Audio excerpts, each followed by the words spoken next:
How's this? All right.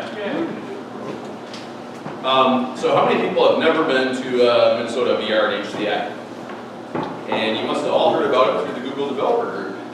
Yeah? All right. How many people don't know what Google Developer Group is? All right, I'll go first. So I'm Zach, and I organize Minnesota VR and HCI, virtual reality and human computer interaction. So the tagline is any weird input or output, but not that weird. And we are a spin-off of IGDA Twin Cities, International Game Developers Association. I've been working with that group for 7 years, and just piles and piles of meetings. So typically on the fourth Wednesday of every month, we'll have a VR and HCI meetup. On the second Wednesday of every month, we have the IGDA meeting, and that's going to focus on all different kinds of game-related things, technical, art, business, wide variety. And close, sir. And then we also have a social event that takes place at the Republic, which I think is that direction from here, where we just get together and play multiplayer games, drink beer, and play test games that local people are working on, giving feedback. And yeah, so maybe want to talk about GDG-TC? Sure. Hi there, guys. Is this too loud, too quiet? Good? Good. All right, so I'm Stephen Fluin. I'm here with my 3 co-organizers for the Google Developer Group. We've got Lloyd here. We've got Patrick in the back, if you want to wave. And somewhere's Jeff. There's Jeff. So we are the volunteers that organize the Google Developer Group, which was founded by Lloyd over there.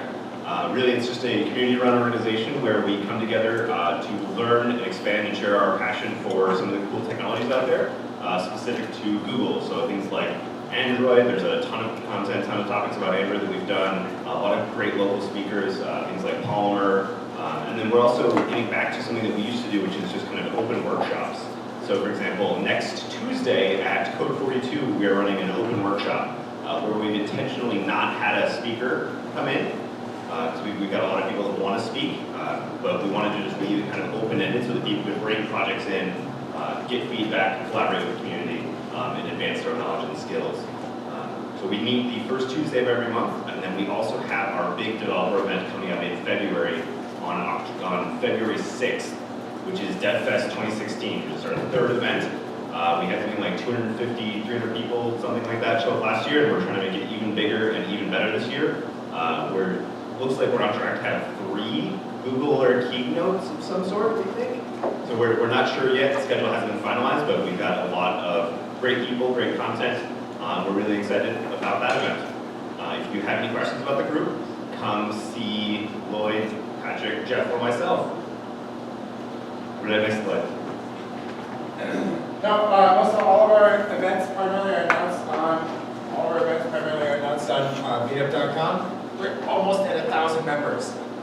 So all the remainders of people over here tonight, join us, and we'll clear 1,000, and we'll all cheer.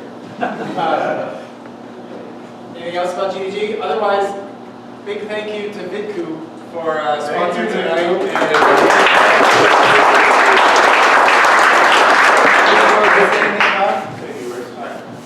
Sorry, I'm doing over something. My name is Colin Lee. I am a senior Android dude here at Vidku. We're about 35 people now, and 4 products. So we're doing really, really well. We raised a $17 million Series A, and we're just excited because this is our release week right now. We haven't been hiring for a little while because we're all heads down trying to release Vidku, which is our newest app, all about making short videos. 17 seconds, you can share with your friends, decide who it goes to, pull it back if you don't want everybody to get it. And it's going to be amazing when it comes out in the store next week or so. So we're sponsoring the Zombie Pub Crawl as well. You'll see us all over town pretty soon as we go public. And it's all been under wraps. I've had to lie to people about what I do for a little while. So we're very excited. We'll probably be hiring again soon, so watch for open positions.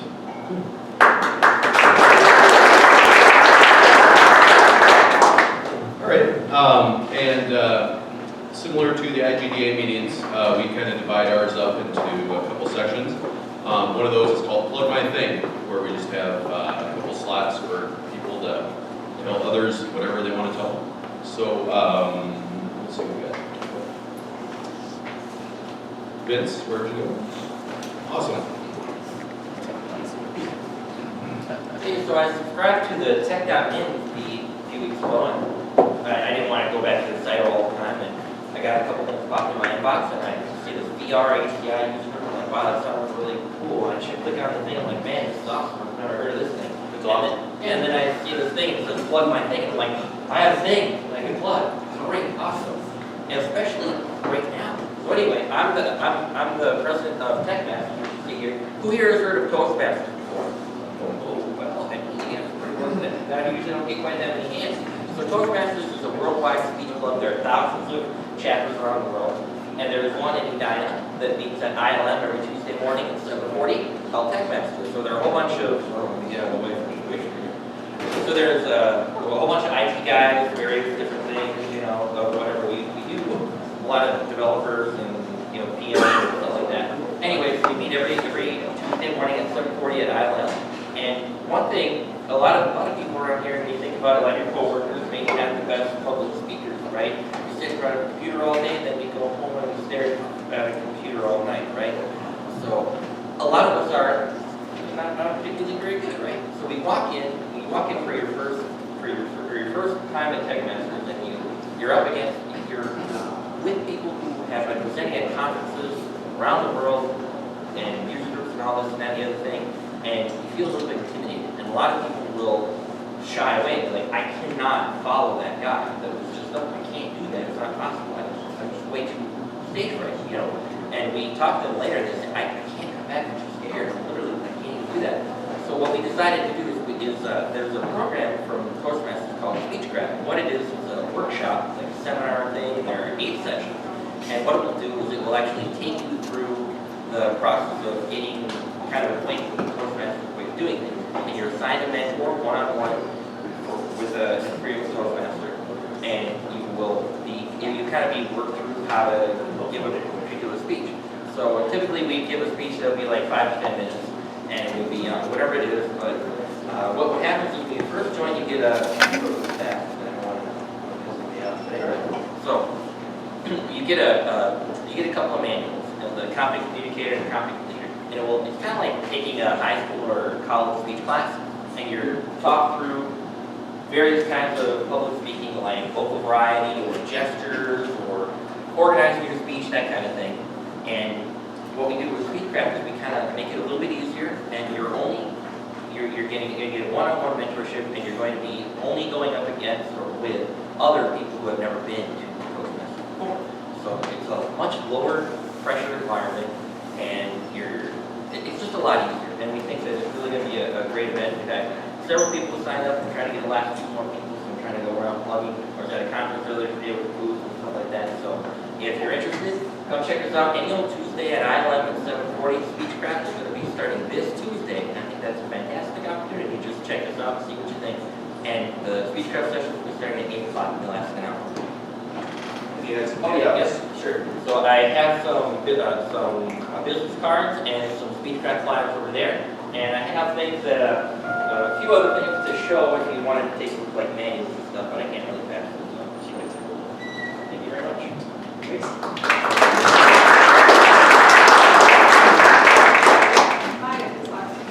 Cool. All right. All right. Hi, everyone. I'm just wondering if anyone is possibly interested in purchasing these MyView viewing glasses off of me. They're circa, 2006. The company's no longer around. Just a full disclosure, the glasses do work, both eyes. It's just the remote needs a little bit of soldering. So they're very light. I can let anyone here try them on if you're interested. Just wanted to throw this out there for you. MyView. What's the input? It is for iOS products. Much. Let's talk. Say the name of the product again. All right. Just MyView. M-Y-V-U. Yeah. Any other kind of local, do we miss anybody? Then any other user groups that want to plug something quick? Hey, my name is Paul, and I just wanted to give a quick shout out to the Minnesota Blender users group.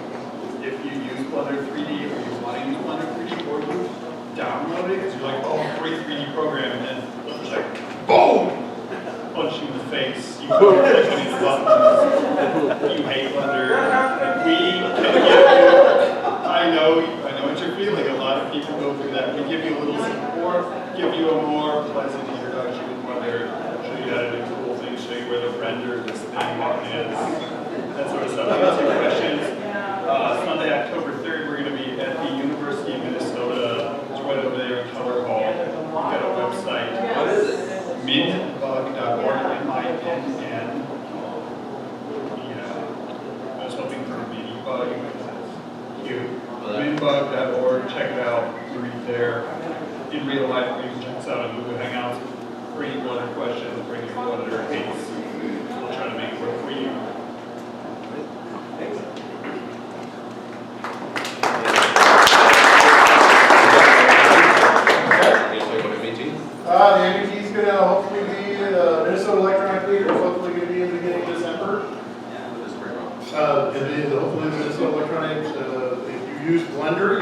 submit any piece that you've ever made for it. And hopefully it's going to be in the beginning of December. We don't have a venue or a date yet. All right. And tomorrow night at 5 o'clock at Jackson Hole, there's going to be a VFX meetup. And so if you were like somebody who used Blender and you wanted to meet other people doing 3D or 2D or really cool computer graphics stuff in town, a guy named Mike Nelson from Pixel Farm is trying to get the community sort of fired up, and they're having a happy hour tomorrow at Jackson Hole. I think it's starting at 5. It would be great to see you there. I'm Scott Gaff. That's Scott. Anybody else?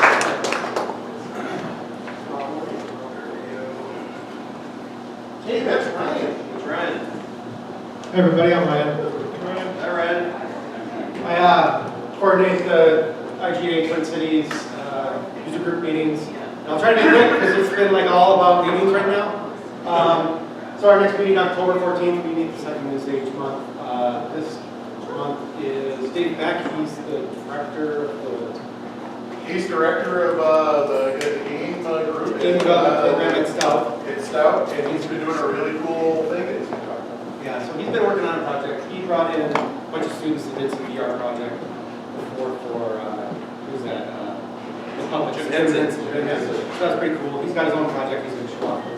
So, He's been sitting in a cabin in the woods. yeah, It's pretty neat. looking at this VR thing. He will not answer my question if it'll work with VR. But it's really cool from a couple different standpoints. They're doing some really fun stuff this time. Thanks. Good point. Nobody clapped for Ryan.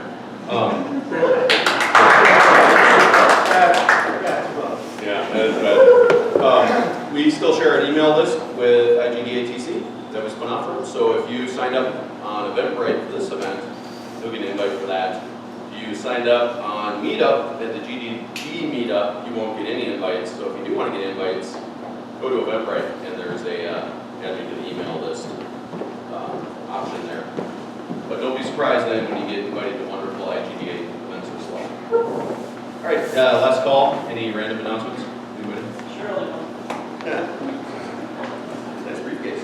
I promise it'll be quick. I help organize the local closure user group. If anyone's interested in some closure, we're meeting on the 14th next. We're going to be talking about data log and yeah, closure. What's closure? It's a closure is a dialectic Lisp. It runs on the GDM. And If you know what it is, it's set. There's It's like those IT flyers I get. If I don't know what the anagrams mean, it's not for Java. Yep. yeah, it runs on the JVM. It's Lisp that runs on the JVM basically. And what that is would be longer. Right up here. So Thanks. All right, well, let's get rolling. So tonight, we're just going to have a real brief informal recap of Oculus Connect 2. That was last week. Oculus, I think most people have heard of. They're kind of the big money in VR right now since they got bought by Facebook. And they had a conference last week aimed only at developers, and actually they were selective, and you had to apply to be allowed to pay $500 to fly down there and learn about Did you have to try out? Yeah, you did. It's kind of weird. It's very weird. Yeah. But on the other hand, it was nice because essentially anybody that didn't look like a Hollywood executive or a rapper, you could just ask them what they worked on and they would start babbling about VR projects. But it wasn't Hollywood. There were Hollywood moguls and rappers there. Other than that, I can't think of any other reason to have it in Hollywood because Hollywood's stinky. $80 away from the airport. And who actually made it here that went? What's up, Paul? Anybody else? Chris? Kristen. Chris. Okay. So the conference, it was really short. It was just a couple of days, and I've got a random collection of photos that I'll talk through. So after the $80 cab ride, we decided to rent a car. So we got the McLaren. No, that was just in front of the hotel. And other than that, Hollywood was just stinky and awful. sees a smudge on the road there. That's stinky and awful. It probably was, yeah. There's a sign in the distance, you can just make it out right. So we're actually in Colorado? Yeah, and there's some old buildings that are cool, but they're kind of stinky. There's some ILM gave a talk. You might have seen their promo video, ILM X Labs, that they kind of came out from undercover that they've been doing VR stuff. Technically for years, I would say, because they've done motion track cameras for previs and stuff for at least 10 years, using very expensive optical tracking and all those good Hollywood toys.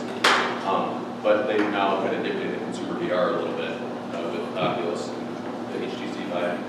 I'll just go through these fast. So one of the most interesting things was they had to figure out a way to do real-time assets, sort of in conjunction with these ridiculous pre-rendered assets that render on a render farm for days at a time. And one of the things they did is came up with a common shading language.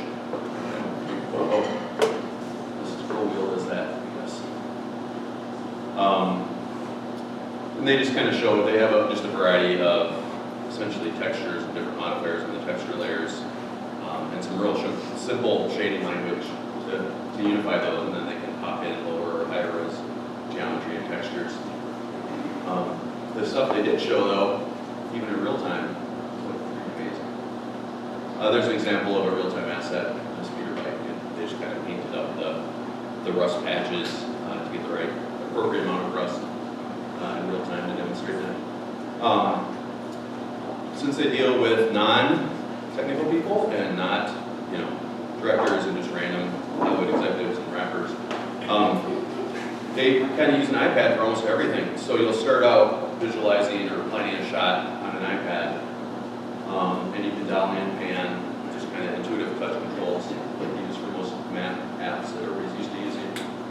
And these are low-res assets, low-res shaders at this point.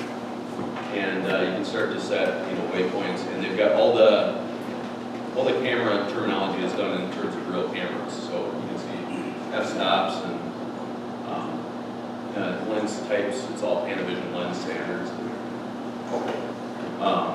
Then they can move into VR, so he's got the goggles on, but he's still navigating on the iPad, which would not work since you can't see it, other than the fact you've been doing that for the last 10 minutes, and if nobody says otherwise, you just keep doing what you were doing before. It works out great. And then they switched over to some really good looking stuff that's being rendered kind of off to the side in the cloud and then being back to the iPad. So there's some latency there, but you end up with really, really nice looking stuff. And kind of their first outing of this is to just play this 3-minute clip and let you freely move the camera around, scrub time backwards and forwards. And essentially, there's some set piece of action, stormtroopers talking and, looking for droids, but you can pause them and veer off and go into the building next to them and see what's going on in there. So it's not that they plan on doing films this way. You can have a branching world like that. It'd be too expensive, but they're thinking of little, set pieces and side projects as promotional things.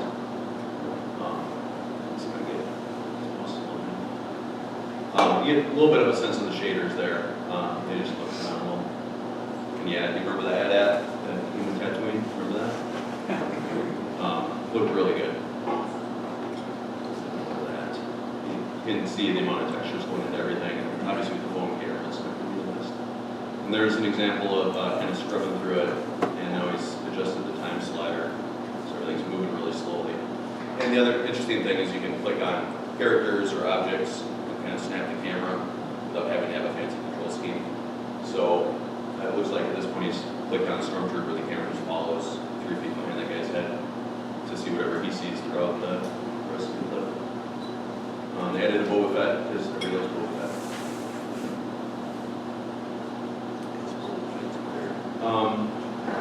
I'll go through this quick.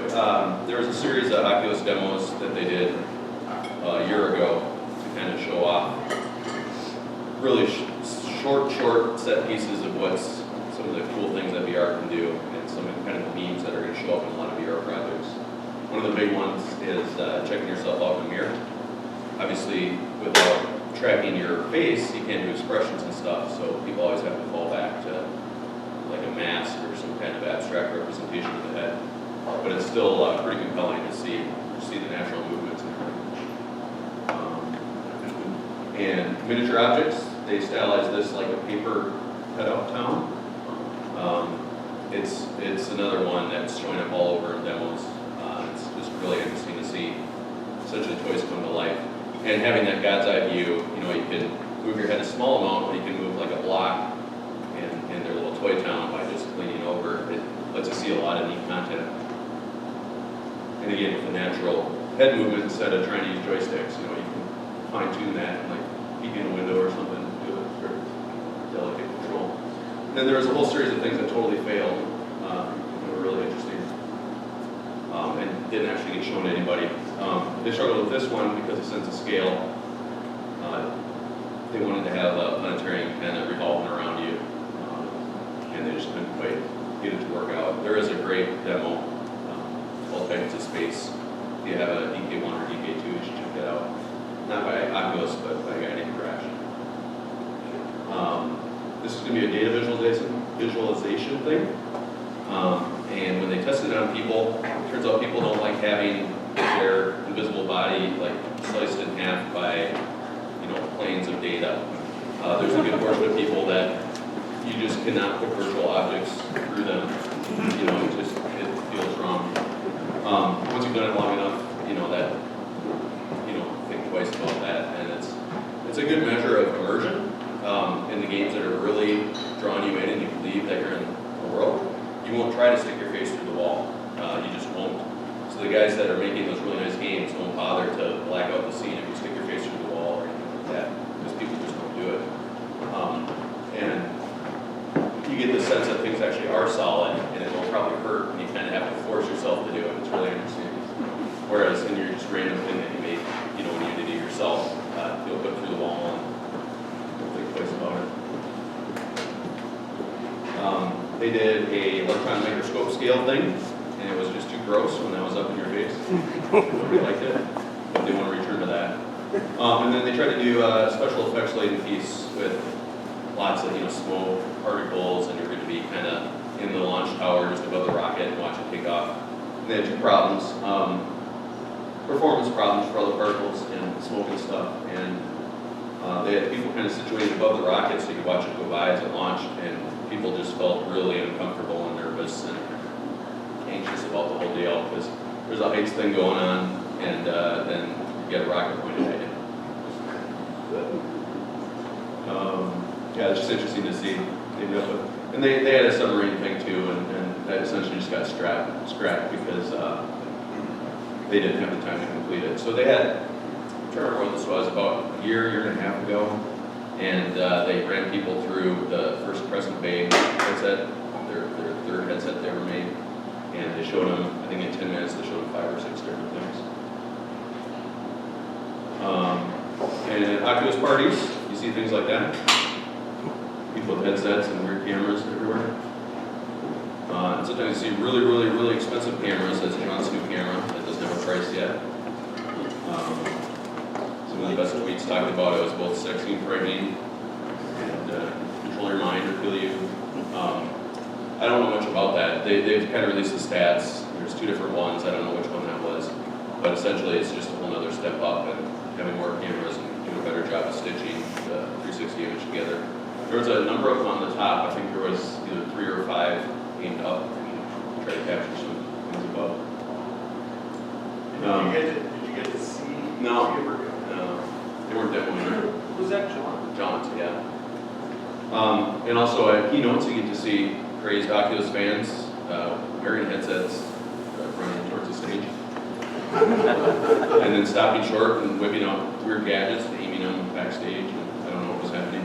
And of course, the whole thing was broadcast in VR by a couple different places. Let's just see what I got in the slides. So the Oculus works closely with Samsung. The Gear VR is the Samsung phone holder that is probably the best mobile VR right now. And it requires one of the The one that's coming out in November is the actual consumer release. There's been a couple developer releases, and it'll work with their kind of 4 newest flagship phones. And it's going to be only $99, so I think it'll actually sell quite well. And it is very compelling. So an announcement came out while you were on, while they did it, a bunch of you came up on the social media, they started looking at, holy cow, you know, Yeah. this thing's an Oculus, you know, competitor for $100, and then, you know, You need a phone still. third paragraph, they say, Still you need need a phone, by the way, one of the most expensive phones that Samsung has. So it is really just a phone holder. It's, Well, which we're sort of gonna talk about. yeah, so we'll get to that a little bit later. The cardboard variants truly are not electronic. They are phone holders. This has got extra sensors and circuitry from Oculus in it, and it runs our software stack. And then actually, once you plug it in, it modifies the OS. It stops running Android, and the software gets actually front buffer access to the display. It goes into a low persistence mode that the phone never uses otherwise. So it is quite a bit different. And they're gonna be like selling it at phone stores. Yep. Yeah, I'm sure there'll be mobile and stuff. Yeah. So the S6 is the cheapest these days. It starts about 400. You know, these go north of 800 for all the bells and whistles. Zach? That's iPhone pricing. But Do they offer any kind of way for developers to have access to it before the actual release? Do they talk about that at all? yeah, so there's been 2 what they call them? Innovator editions. And they actually gave everybody at the conference the last of their stock of the second one. So the second one runs on the S6. The first one is over a year old. It runs on the Note 4. And you can find those on eBay and Craigslist and stuff. And maybe even still in stores, possibly. The funny thing is, though, they list for $200. And so if nobody knows about this announcement, they'll sell it to you for more than the new one. It hasn't changed all that much. Some little fiddly bits on the side. I'm trying to remember. Do you remember the actual detail changes? It's just slight refinements. Just the pad on the side changed a bit. There's no top head strap, which I thought was interesting. Oh, Because yeah. the Innovator Edition has a strap that goes at the top of your head. Yeah. All the previous ones have a third strap over the top. The weight. They claim it's 22% lighter. I think they changed the button to sort of a D-pad for direct side. Yep. Yep. Yeah, because the first one is very hard to find the touchpad while you're blindfolded with a phone. And there's something else about the part that touches your face.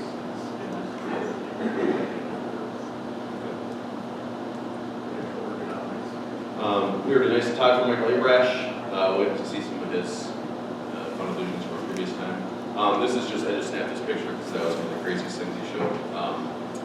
There's a concept called binaural audio, and that's when sound is coming at you in real life, you know, it comes from the front, and it goes in your ear, bounces around a little bit, and goes in. It comes from the back, and it passes through your ear. And based on living with your ears your whole life, when you hear sound attenuated in certain ways, you can pinpoint its direction very quickly. And binaural audio tries to reproduce that. It does it with a generic sound filter for kind of a generic ear, but it's still very effective. With typical 3D sound, you can identify a direction.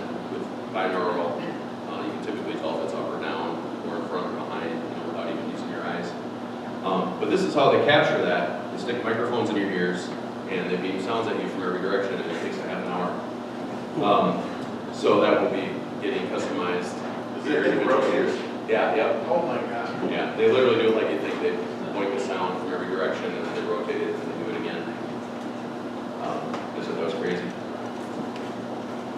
And then you talk in general, you know, VR, virtual reality has replaced all our senses to be complete, and obviously we're mostly working on vision right now.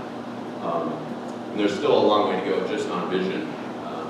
It almost sounded like a recruitment pitch for PhDs and stuff.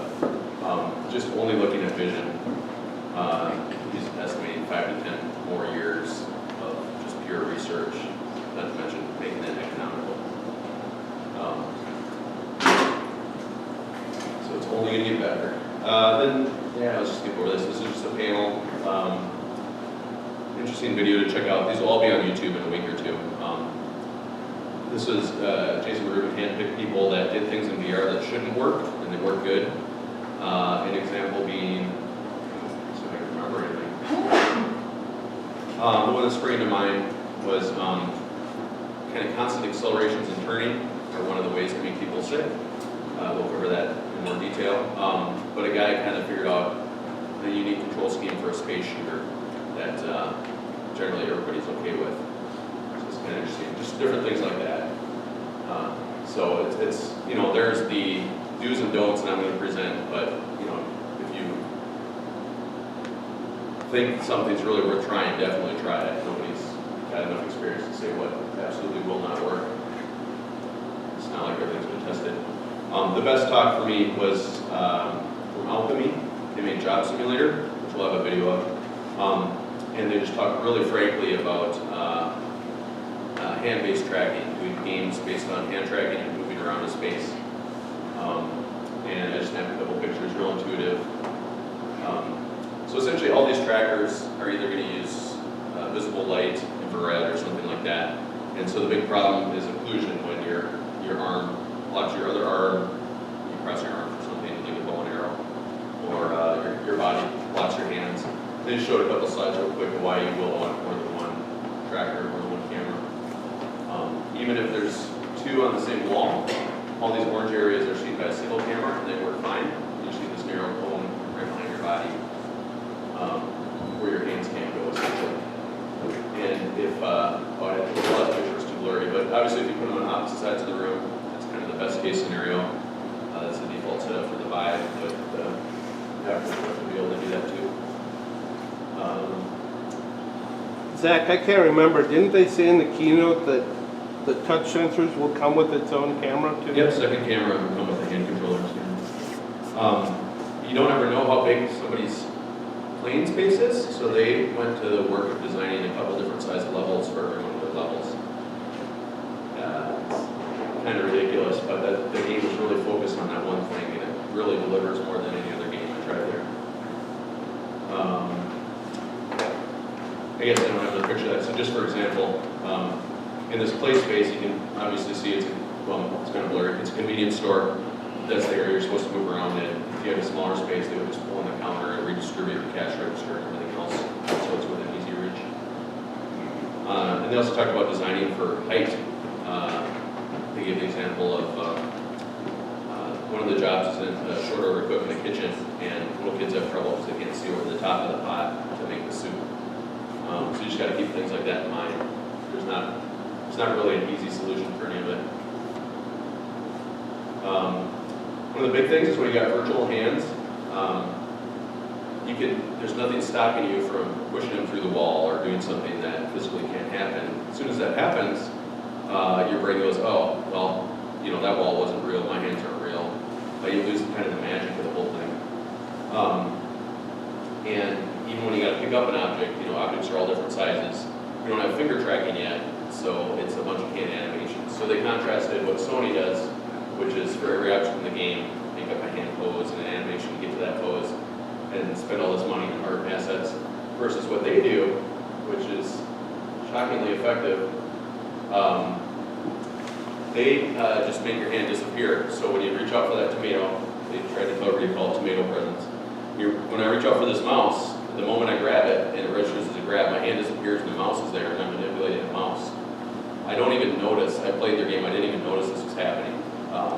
Your hand disappears. There's a mouse there and you're manipulating it because your intent is to manipulate a mouse. You don't care about the hand at that point. And if it just disappears, it can't do anything wrong. And it's a really, really brilliant solution. And in particular, if you go for a something that's constrained in movement, like a drawer. You know, in VR, you grab the drawer, pull it straight out, that would be fine. But nothing stops you from grabbing the drawer and going like this. And then you get to decide, does it let go? What happens? You know, does the hand just pass through it and the drawer moves on its own? Whereas if the hand disappears and you go like this, you can kind of make the drawer do what it should do and assume they're not screwing with you, they're actually trying to open the drawer. And they don't see the visual anomaly and it just works and they feel happy, like they accomplished something. That's one of the big things is when you get to these intuitive controls, people still don't want to actually learn skills. They don't want to be able to shoot a gun. They want to be cool and kill people easily.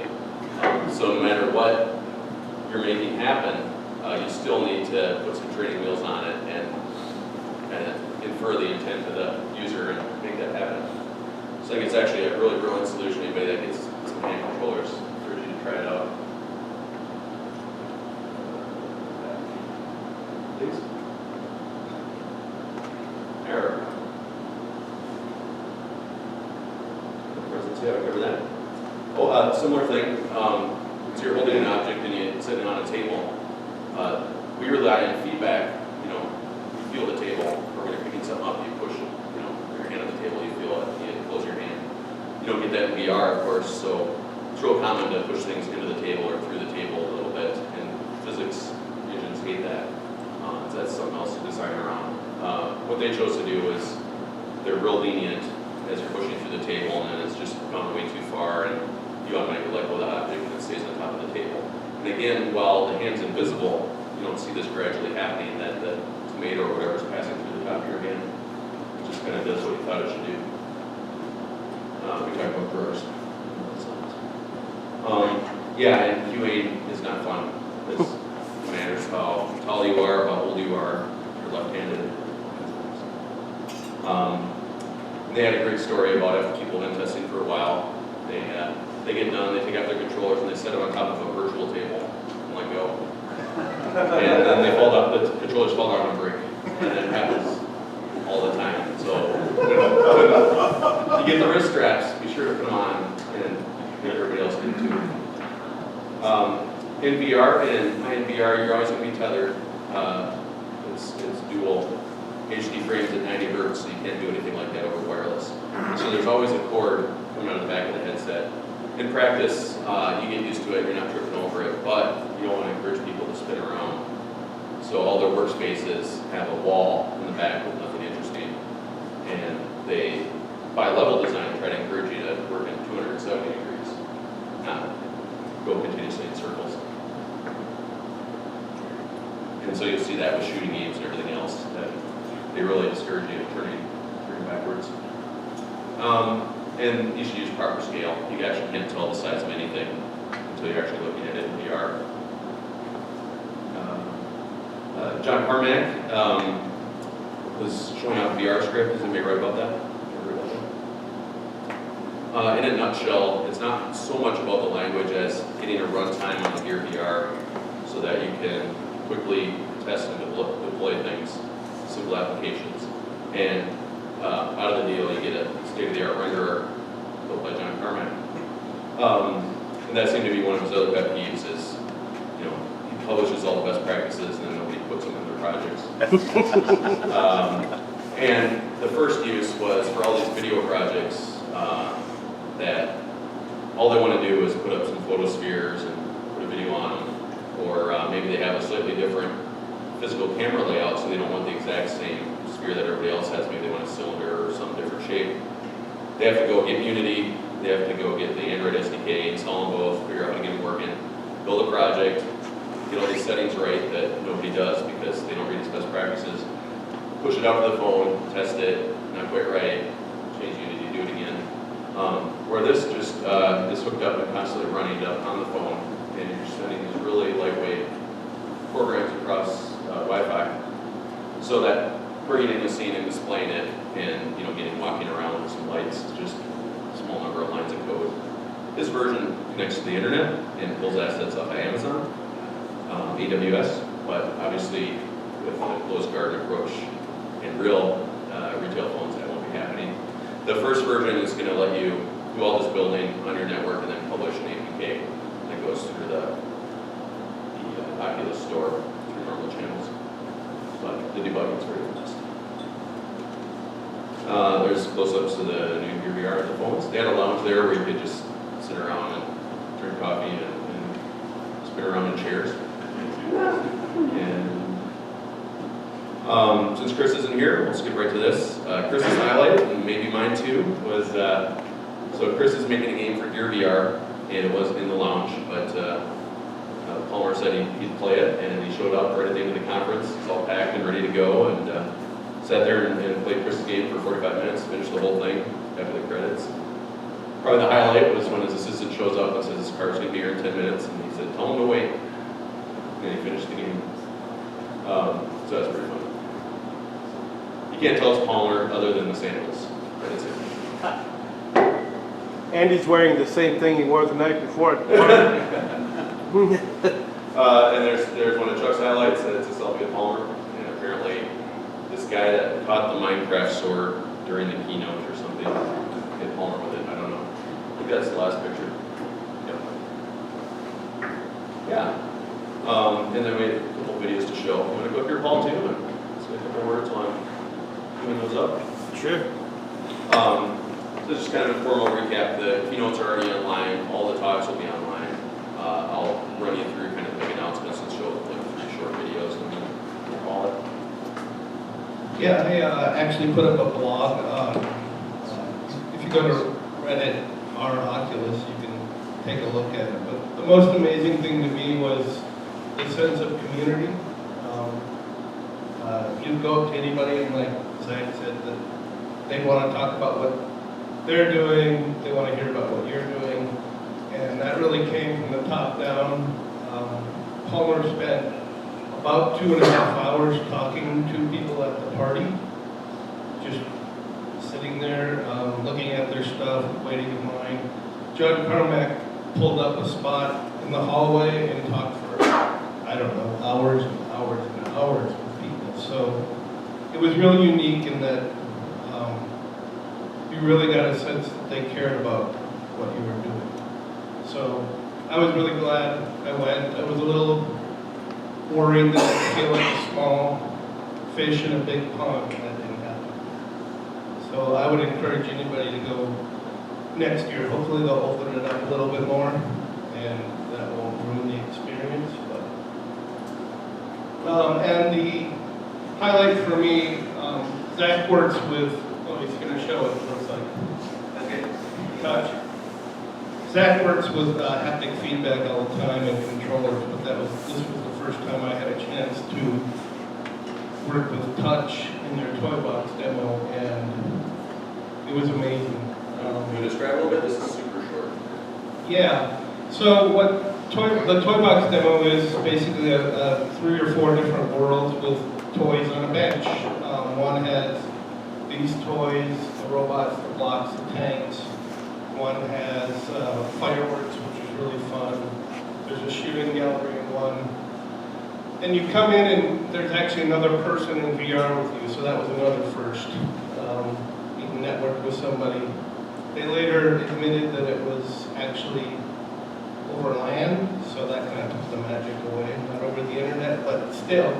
And they run you through the touch controller, and I'd say in about a minute, I was really comfortable with that, and it felt just like my hands, and I was picking up blocks and throwing them at them. What was the touch controller?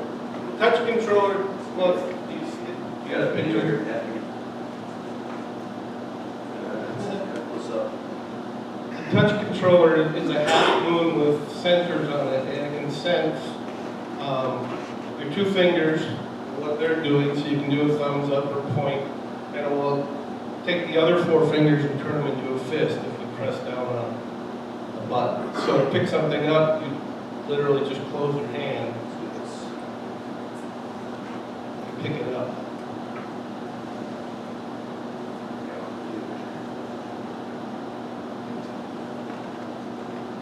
You were like demoing that at Yep. Yeah, and now they had the toy box one, which was their E3 demo, but then they also had, I think, 4 others the second day. Oh no, there's like 8. What was it? Yeah. Yeah, I didn't see most of them. them. One was called Bullet Train, and you could grab bullets out of midair and flip them back at people. So that was really cool with your finger. But the thing to me was, it was just so much fun because it was so intuitive. So I was taking firecrackers and throwing them at the guy I was in there with. They had a little bit of physics, so things would blow up. Did you touch each other? We did shake hands and bump, but like Zach said, there's no It resistance. stops you. There's a little haptic buzz. Right. Okay. Yeah. You just sort of Yeah. vibrate. We played ping pong. That was I fun. think that's in the video. So, yeah, it changes. I've been doing VR for about 8 months to a year now, and had the Rift for a while, but this was an entirely different experience. what VR is to me. So, unfortunately, they did not announce the SDK, so this is still to be released to developers. But I think it probably by the end of the year, if I had to guess. Hope so. Did you do the shrink ray? I didn't even know it existed until I talked. I can describe that real quick. So the third room with the laser blasters, one of the things on the table is a shrink ray. And when you shoot somebody with it, they shrink down to, like 4 inches high. And then obviously from that perspective, there's this big guy looming over you. But the clever thing they did was they did a pitch shift on the real-time voice stuff. So they have a big lowered voice, big rumbly lowered voice. And from their perspective, then you switch it back and you shrink them. They have this little squeaky cartoon voice. It's really funny. And I guess, again, some people aren't comfortable with that because it's this big threatening thing all of a sudden. Your power dynamic. But one of the things that they did that I thought was real clever is you've got this robot here that you can disassemble. When you're in small mode, you rip off the hands and hand it, when you're the big guy, you can rip off the hands and hand it to the small guy and use my boxing glove. And then the other person you're with works at Oculus, so they're kind of leading you through the experience, making sure you see everything. He whips out this sock puppet and has it talk to me, and I'm boxing it with my robot hands. So it's pretty cool. It really does change everything as far as I'm concerned. Yeah, and like Paul was saying, I do work on networked motion control VR, and you don't go back once you've done that. But what they showed was running on the LAN, they were sending updates at 90 hertz of every pose in the system. They were sending compressed audio for the voice. Stuff I do on the internet, I'm happy when I get 10 hertz of updates at times a second. And that's due to all the drop packets and misordered packets and all the goofiness that happens on the internet. So it's still very compelling, but we got to demo this, is what we're getting next year. It'll be down here somewhere. It'll take a while to get up to that point. Unless you're, crazy enough to bring stuff and hook it up on a LAN and say up here sometime. And then do VR and interact with somebody that's already in the room with you. But do it in VR. Zach, tell everybody that if anybody knows anybody who has a Vive, we're interested in. Yeah, has anybody got a Vive? See no one in the surrounding states, town? Anybody? Hmm? I'm gonna buy a consumer one. Well, yeah. Good try. Henry is their kind of animated short, but you can only watch it in VR. And like all things VR, you can't get across, what's interesting about it on flat video. But so this has a lot of talking heads in it. Oops.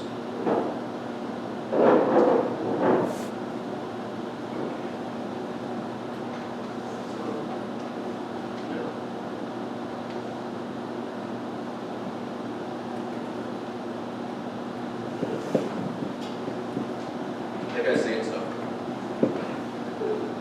Old days of cinema age was a key thing, but when you got that touch, you could now shake hands. We're the same. All right, let's see.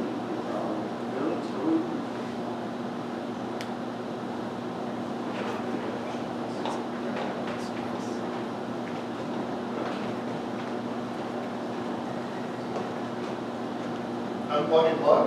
Yes.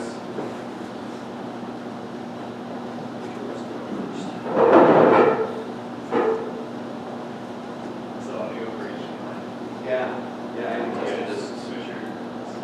I did, yeah.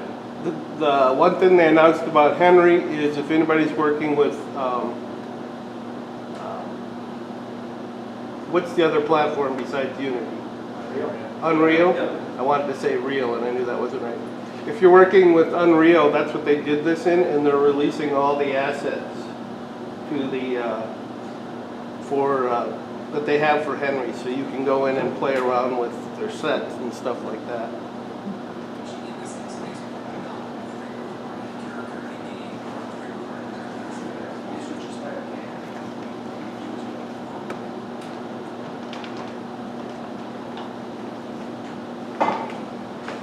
Colin, you got the insight on this? It is outputting and it did work earlier. Gone? There you go.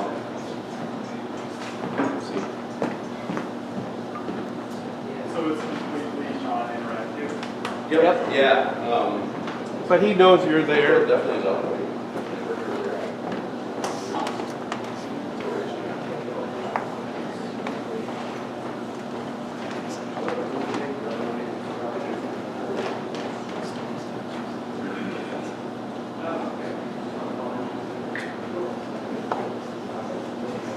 There's that VR face that everybody has for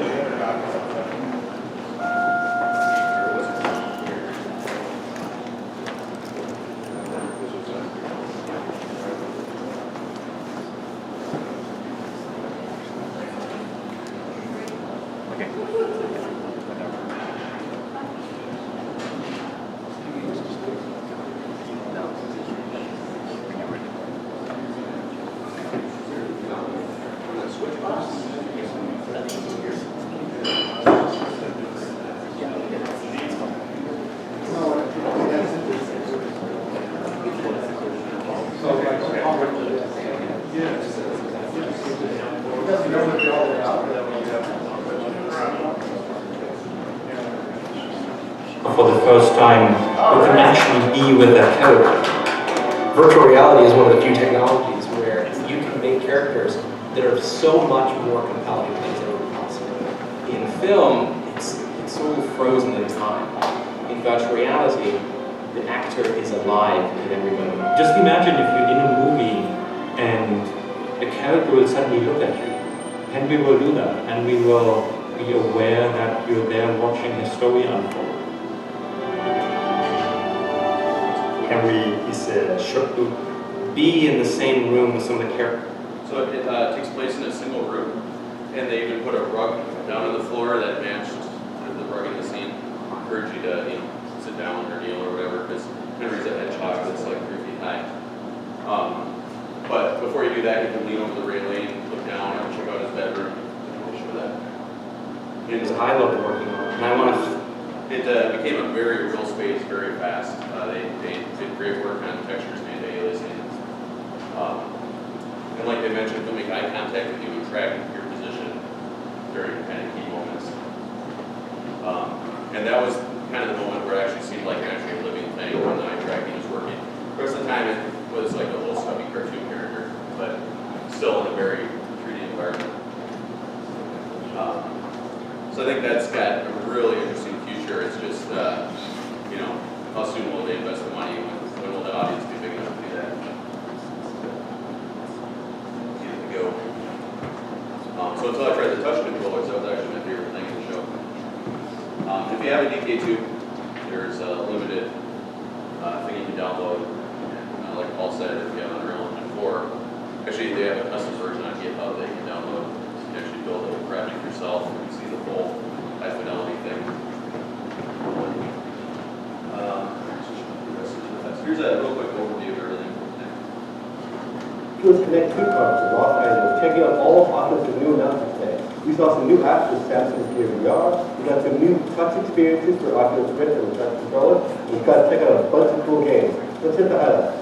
First up was the arcade for the Samsung Gear VR. That's really cool. I got to check out a bunch of arcade machines playing classic games. I started with Dragon Touch 2, but it gets a little distracting if you turn to your left, you turn to your left. It's just another cool arcade game you want to check out. Next up was Twitch. This one is placed in a virtual reality theater. You're sitting with the bunch of games, you're pretty comfy with your chair, and you're watching a Twitch stream. And there's usual Twitch banter going on the side. If you're going to listen to your own, turn to your left, to your right, and there's a flower, or maybe a blonde lady, or a chair next to you. Now, my favorite virtual reality experience has always been Job Simulator 2050. It's exactly what it sounds like. You're simulating a job. And there are lots of robots moving around, and they're all really rude to humans. Kind of displays where there are no human interaction. But you sort of pretend like, you're sending it back, so you're making copies, or you're turning on your computer, you're trying to plug in. And there's lots of weird hand motions you got to figure out. But it's a lot of fun. And the last game I checked out was Ghost Train. Now, this one is ridiculous. It's a first-person shooter, sort of. You have these glass guns that are lining on the environment, and you're shooting at enemies. The enemies are kind of guns, sort of tech demo in the power game. Now, the enemies are sort of charging at you and you're shooting at them. But you can slow down time. You can teleport into areas of the map when it's diving with enemies. But while you're slow down time, you can toss bullets and just sort of out of the air. And so you're flicking the bullets at the end. It doesn't make any sense, really. That's why it's so much fun. And other than that, this is probably my favorite of the entire class. It's putting to clay sculpting simulator. One hand you've got a paint brush, and the other hand you've got to modify that brush. Maybe turn the brush into an actual spray can that's going to paint on every plant. Maybe it's going to turn the brush into something that's going to extrude clay or shrink it or plate it or fix it or smooth out that figure. You've got a lot of tools to work with, but they're also simple to figure out. And then you're pretty much left your own devices. So if any of this has piqued your interest, you can pick up the new Gear VR for $99 in November, and you can pick up the Oculus Rift early next year. I'm Nick Lau. Be sure to check out all of our So gear-wise, the Oculus that you would play when you're playing the Oculus, same as the one last year? Nope, so that's the final Oculus TV release. That's fine. It's got better optics, they're more adjustable. It's got some really interesting design things. There's actual black fabric on it to help ventilate air through. I think it's the first kind of consumer product that had like this rigid fabric plastic treatment thing going on. And if you used an Oculus before, they're a little cumbersome to get on and off, but they kind of spring-loaded the straps. So once you've adjusted it to your head size once, you can actually just pull it away, there's some give, and just naturally take it out, sort of like a baseball cap kind of thing. And then it just looks a whole lot better than the DK2. Like that. Real quick job simulator. My favorite experience. There's just so much interaction going on. This is kind of the expert playthrough with Flare.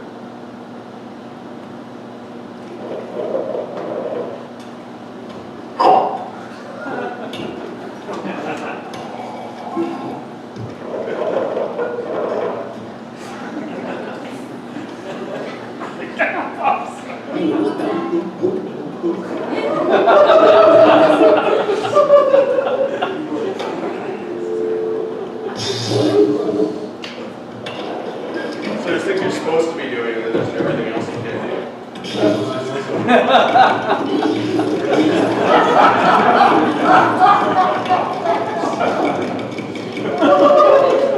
It's got the shallow premise that human jobs don't exist, computers do everything, and this is a recreation built for humans to play. So the phones have a 0 and a 1, the keyboard has a 0 and a 1, there's all these things that know that's got rolling. There's all these crazy gimmicks in there. I picked up a magic 8-ball. It said I should shake it, so I have to turn it over, shake it, and I turn it back and it says you're fired. There's just all these jokes just everywhere. And actually the guy that made this is kind of known because he's a juggler. And the controls for the Vive are sensitive enough. And I would assume the Rift 2 announced last week that they're using the Rift controllers. You can juggle in VR, and it actually works. There's videos online of that. Into that right now, but a little bit over on time. Ty's working on this. Yep, so Ty left us to go to Texas to work on that.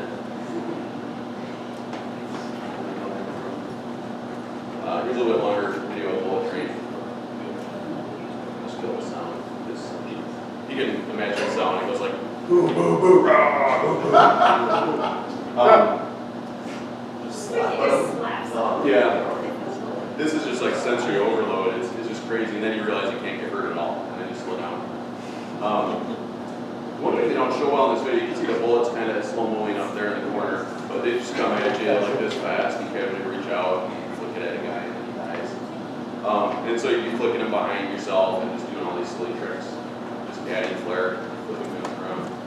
One thing that didn't work is the two-handed gun. Again, because there's no feedback, physical feedback between your hands will just kind of slide through it or would do things you don't expect it to do, because in real life, when you push with one hand, your other arm moves back as well. It's a great proof that FPSs will do fine in VR. It's super exciting and super intense. The one thing that's kind of weird too is the teleporting. They give you a key point to teleport to, so you don't teleport yourself into a corner. And then they orient you when you got there to be facing the action. So that was a little bit weird. So I teleport over the elevator, but I'd be facing this way. So once you got there, you kind of look around to figure out what you're looking at. Anything else? Oh, Minecraft. You got Minecraft for VR and for the Gear VR for managing the box. That's everything. All right. So let's switch over to the real talk. About hardware specs. Oh yeah, so one of the other announcements, They announced the minimum spec for Oculus is a GeForce 970. There's going to be, Dell and Alienware and Asus and all these places are going to make Oculus-ready PCs, and they're going to start under $1,000. So that takes the challenge out of building a PC for people that don't do that kind of thing. Is that what you're getting at? Yeah. It takes, we'll cover that, it takes a ridiculous amount of horsepower to drive these things compared to little games.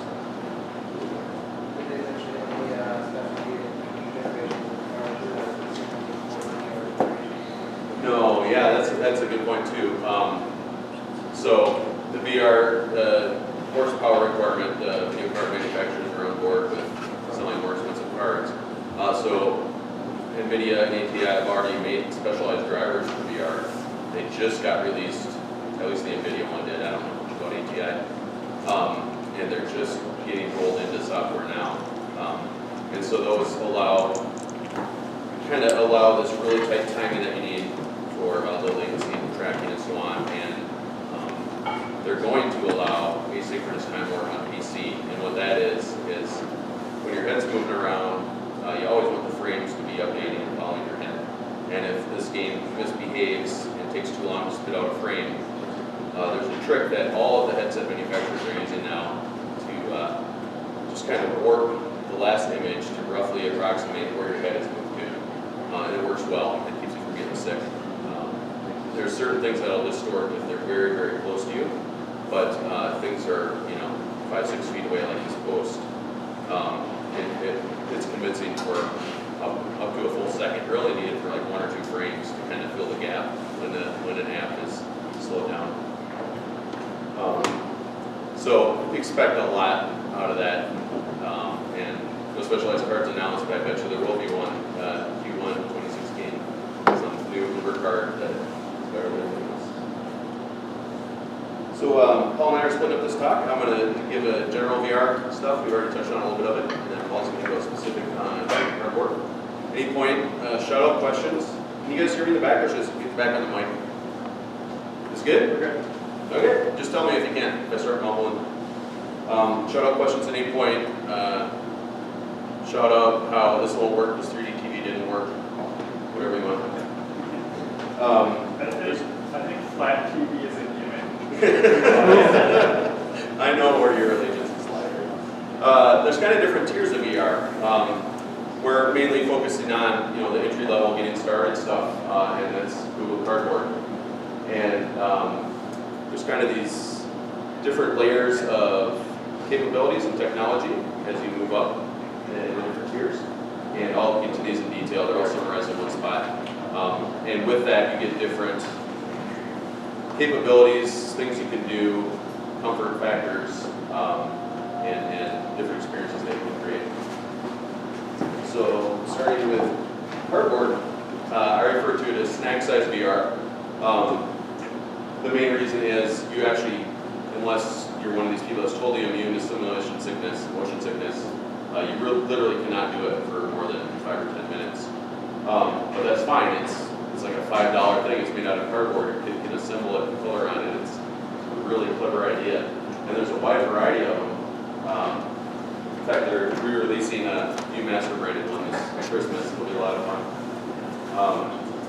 And there's even ones that aren't cardboard. This is the one I use. Mostly because it just folds up very compactly. And there's a lot of variation in how they trigger the screen, how they do a tap. The original cardboard used magnets, kind of a clever hack, right? You throw a magnet in there and it disturbs the compass in your phone. And it registers as a click. If your phone has a compass on the right end of the phone to be next to the magnet. And then the other downside was it's using accelerometers to detect rotation, but those always drift over time. And most hardware uses the compass to correct for drift, but that's now got a magnet next to it, so it's not action.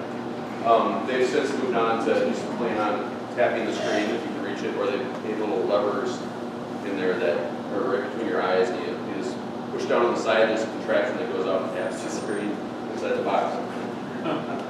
Are there any of those that fit a bigger phone, like a Nexus 6? Yeah, so that's one of the things when you're buying it. Certain phones will fit in there and certain ones won't. The one I brought, this plastic guy. It doesn't have sides, it's just have clips. And that means you can cram a giant phone in there, you just won't necessarily be using all of the screen. So this, it looks like it goes the other direction, but it goes like this, and you put your phone here, and it focuses right at this distance. This will hold anything that's an iPhone 5 or bigger, and Cardboard does run on iPhones. And we put large phones in there, and they just stick out a little bit. The one that actually looks the best in here is the iPhone 6 Plus, the big one. Looks really good here. The other nice thing about this particular guy, I plug it a lot because I just love it. It's portable. You can put it in your shirt pocket, hang it on your shirt. You can slightly adjust the lenses in and out if your eye separation doesn't quite match the lenses. And most of these other ones, they're typically fixed. Again, that's a fine-tuning thing, and if you're doing VR in a cardboard box, you shouldn't really expect all that much. What was your comment you said right away about getting sick and doing it for 5 minutes at a time? Sure, so we'll kind of cover that in a little bit, but these don't have an optimized screen, optimized tracker. They're really just the bare minimum of they can track my rotation, and it's got magnifying lenses to give me a wide angle view. I'll show you a little bit here about the next step. Oh, another thing, because the motion can get to you fairly quickly, they actually don't strap to your head typically. They encourage you to hold with your hands. And that's kind of a clever hack because now I'm turning with my waist. And I can't turn very fast. If I took my hands away, I can turn my head really fast. And that's just a clever thing to slow you down a little bit and keep you from making yourself sick. With any VR experience, if it's not insane, you get a freebie for like 5 minutes for most people before you notice any problems at all. Moving up is the Gear VR. It's again a phone in a specialized folder. So again, we've got rotation tracking still. And now we've added a low persistence display and low latency tracking. A low latency tracking simply means that the moment you trigger your head until the time that actually affects pixels on the screen, we call it the motion to photon latency, is low, under 20 milliseconds. That's not typical with cardboard and other things, or computer monitors for that matter. So one of the big differences, Android is typically triple buffered. By the time you draw something and commit it, it goes through 2 more screen flips before it actually shows up on the display. In Gear VR special mode, the software is right directly to the frame buffer to decide. It gets right in the middle of a scan out and compare a frame from 1 and 2. It's kind of bypassing the OS in that way. And low persistence display, cover in more detail later, but for now we'll just say that it's essentially displaying the image and then blacking it out and then displaying it again. So similar to old CRT monitors, the screen's actually dark most of the time. Humans have persistence of vision and that we fuse the images together anyway. I'll cover the advantage of that later. I don't got a name for these, just the next step up is 6 degree of freedom track headsets. So now we're not just tracking rotation, we're tracking your head position in space. This is really important for being able to get closer to things and lots of movements like that, but it turns out it's kind of important for not even trying to move around. Your head actually wiggles, and what should be happening is these pillars should be parallaxing a little bit as they do it, but if I don't have position tracking, they just kind of are cemented in my head. Unless I rotate, and then they aren't, it'll mess with you after a while. And a higher refresh rate. So the Sony, the monitor actually refreshes at 120 hertz. The other one I put up on the condensed slide was the Oculus DK2. It is a 75 hertz refresh. And that was the first headset that didn't make me sick. And I use these things constantly. And for lack of a better name, just the PC VR that's coming out next year, into this year. The Vive, manufactured by HTC, Valve, basically did all the R&D for it. And the Oculus Rift, the real one, the consumer one, looks like that. It's just a lot smoother and sleeker looking, and it's got the integrated audio. What we're adding now is essentially just quality in all metrics, higher res, you can use the strong GPU and CPU on your computer, and adjustable IPD, inter-pupil distance, so the screens really should line up in front of your eye. If they don't, you don't get the best possible picture. Things don't look like they're the right size. And then we've talked about stuff that's coming in the future, hand tracking, standing around and walking. And with that, like I mentioned, the Vive can track things down to a 50-foot square. These guys actually have a slightly bigger space. And there are these little tiny laser emitters that go in the corner of your room, and they just spin. They've got equivalent of hard drive motors in there, and a reflector and a diffractor. They just shoot lasers around the room, and then it's up to the headset to have that suit go by and do the timing and the math. We call it link house because it's similar to how you triangulate, like you were navigating on the ocean. And you can determine a pose relative to those two emitters based on just the timing as it relates across your infrared detectors. Oculus has it the other direction. These are LEDs, and there's cameras looking at you, and it looks really like, and there we have the touch controller. It's got some capacitive buttons on, and we didn't talk about detail, but what's unique there is it can actually let your fingers show up as movements. So if you move your thumb along the side, it shows your thumb moving. If you flick your finger, it's a mechanic in a lot of games to actually flick things or attack things that way. And obviously the grab and so on. It's all in there. And they're very ergonomic. You actually can't drop them. They put a wrist strap on you anyway, but you don't have to mechanical like that in the fall of your hand because they just kind of lay there so nicely. They have that loop, which is essentially more tracking surface area. So it's harder for you to cover them up.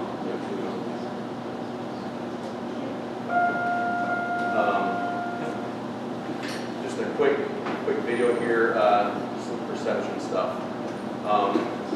VR doesn't look like reality. You can see that in all the videos. It doesn't look like real life. It's just giving all the cues that we need to perceive it as a 3D space that we're inside of. These are just like 4 minutes of illusions here.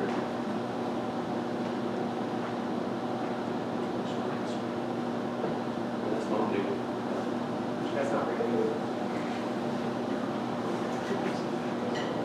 Any questions? I'm going to keep going fast unless you guys ask questions.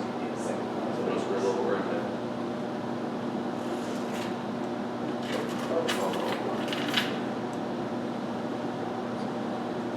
Does anybody know why when I embed a video in a Google slide, it doesn't respect the time in the URL?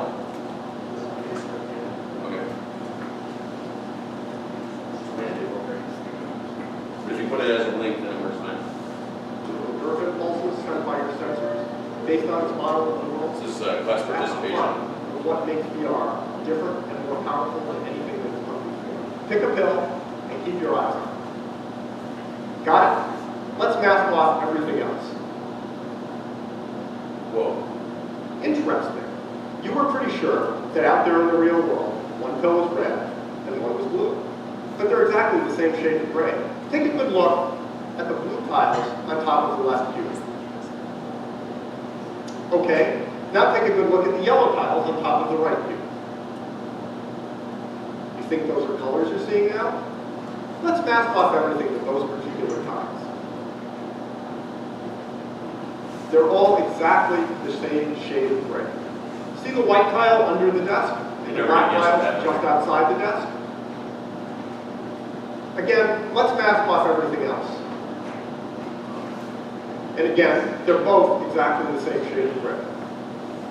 But if one of them is in shadow and is that shade of gray, it must be white. And if another one is in bright light and is that shade of gray, it must be black. Your visual system does the inference for you automatically, and what you see is white and black rather than gray. Here we have a nice square checkerboard. Let's add some dots and see what happens. This happens because some line detector is fired that normally wouldn't be triggered by a checkerboard. Rather than looking orthogonal, the corners look low. Take a moment and figure out which of the two tabletops in blue is wider, as measured in 2D, and which is longer, assuming you rotated them to line up.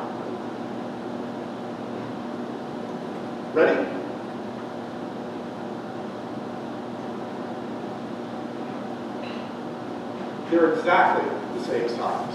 Fixate on the yellow dot and observe which way the black and white dots are rotating around. Next, look at the blue dot, and while continuing to look at the blue dot, see out of the corner of your eye which way the black and white dots are going around the yellow dot now.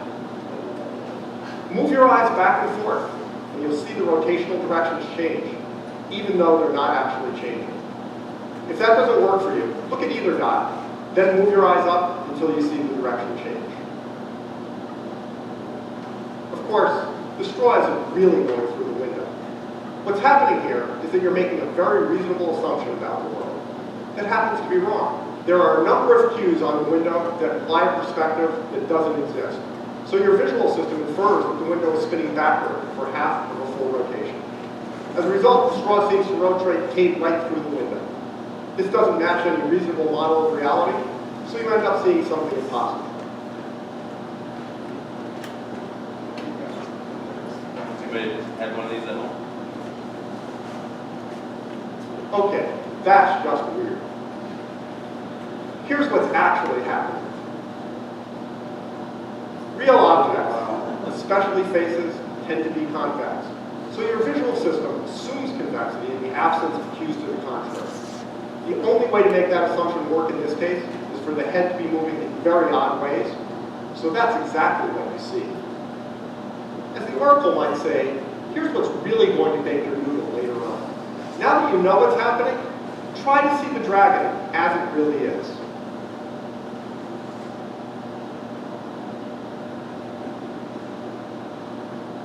I bet you can't do it. A little bit of conscious knowledge isn't going to undo millions of years of evolution in a lifetime of looking at faces. Bar, bar, bar, bar, bar.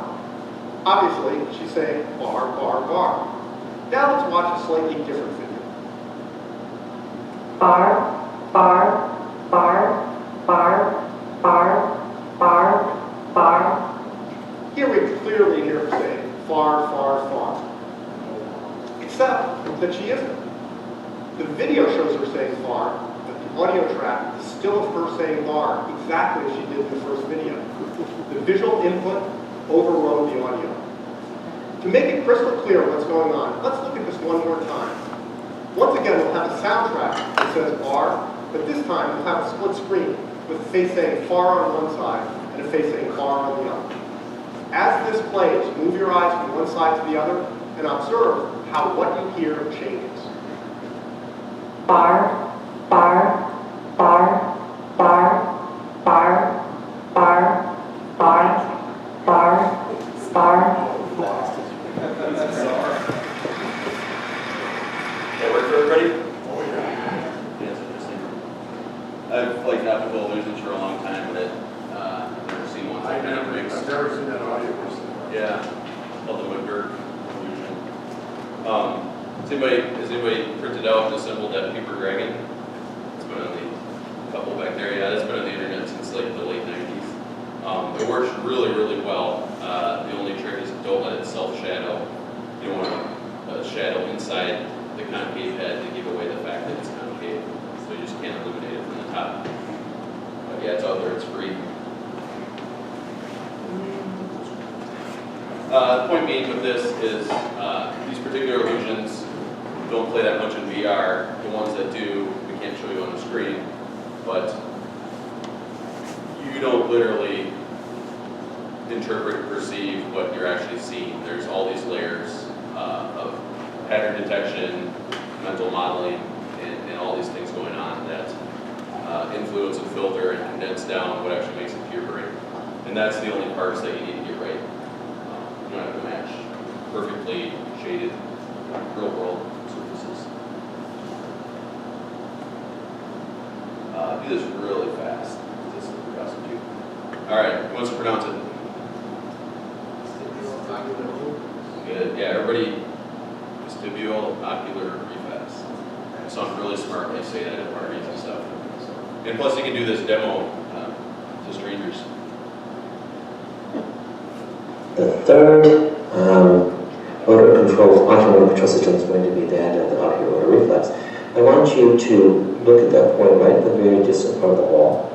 Keep focused right there. And don't move your eyes. Keep focused. And I'm going to turn your head quickly, but you keep looking over there. Do this at parties.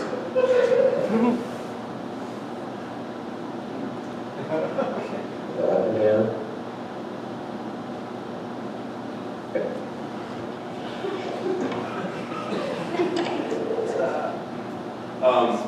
So this is truly a reflex.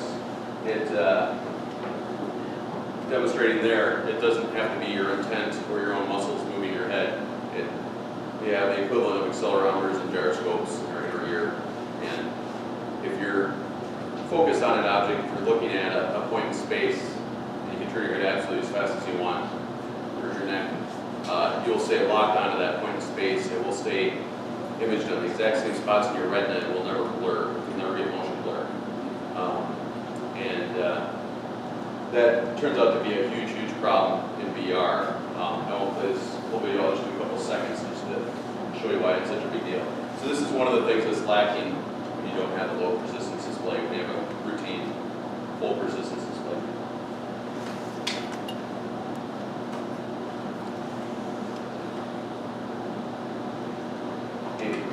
Suppose you're looking at a normal monitor in real life, and there's a dot in the middle of that monitor, a red dot. And you're looking straight at it, and then as you're looking at it, you turn your head to the right while continuing to look at that dot. As you turn your head to the right, you don't even notice it, but your eyes reflexively turn to the left at the same time. That's referred to as the vestibulo-ocular reflex, and it's extremely precise at tracking objects as you move your head and ensuring that they continue to project onto the same spot on your retina. The result of that is you don't perceive any motion of the object across your retina, and it remains in focus and sharp.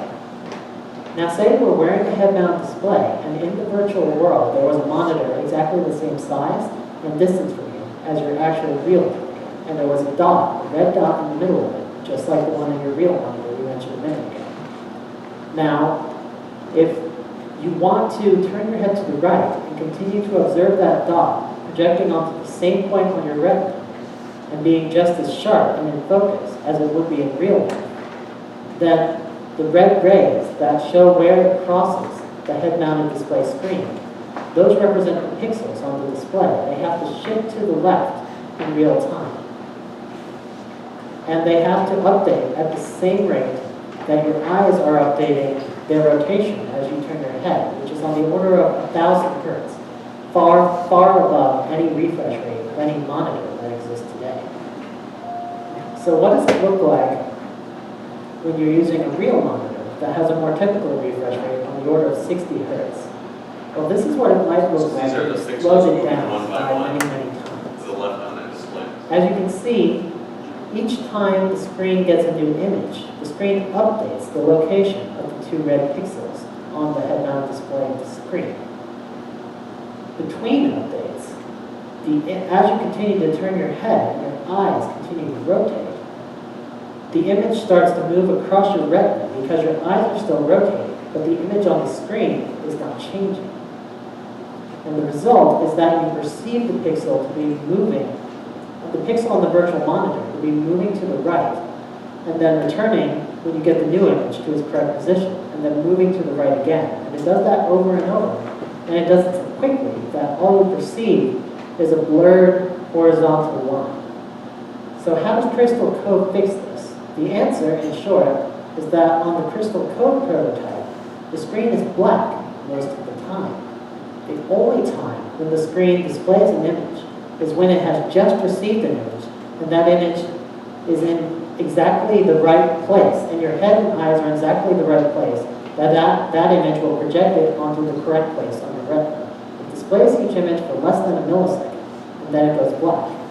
If you do this quickly enough, your brain will not notice that the screen is black between the display of the brief images.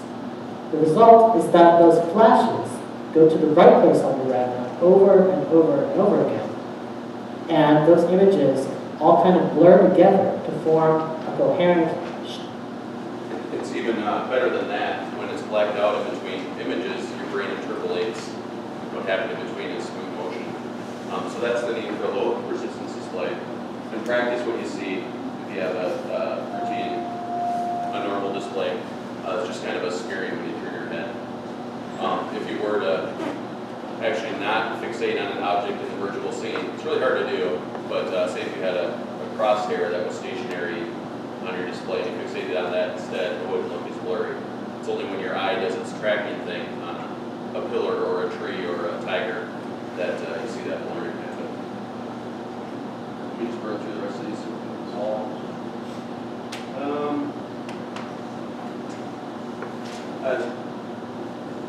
One last video, just so 30 seconds. So I can figure out how to maximize this thing.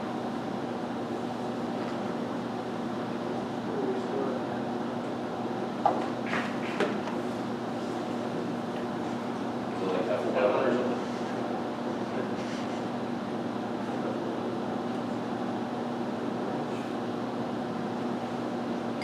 What's up?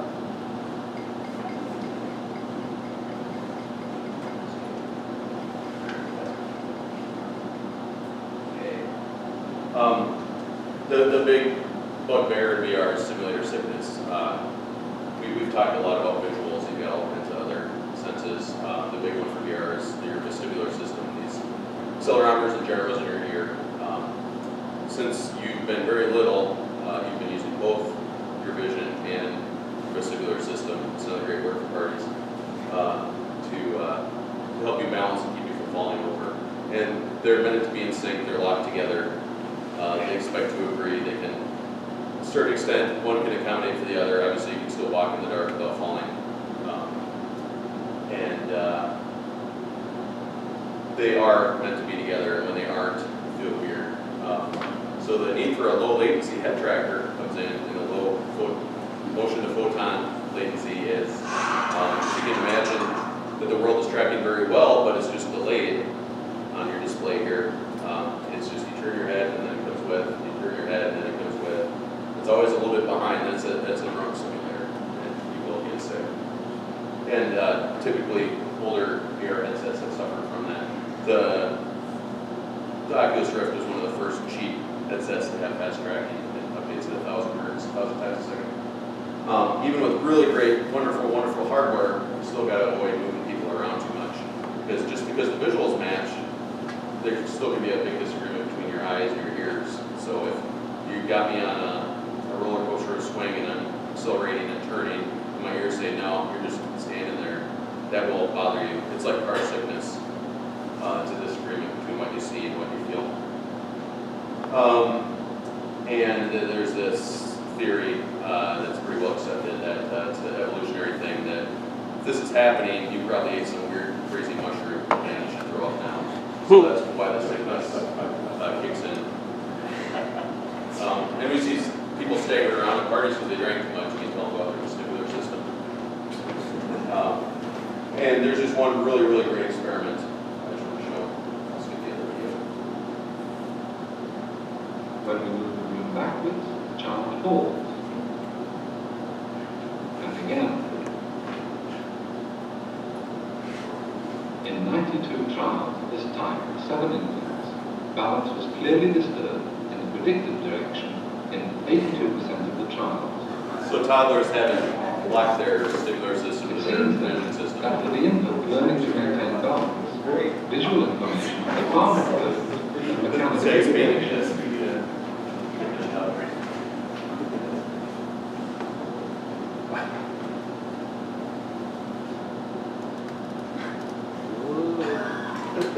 What's less sensitive to mechanical information. And movements of the room do not, as with the infant, knock him over. But let's give him an unfamiliar balancing task, such as standing on a narrow beam.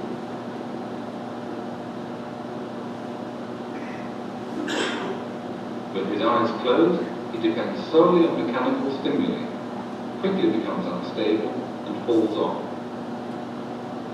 Or, with his eyes open, if the room is moved, even slightly, he will lose his balance, just as the infant did.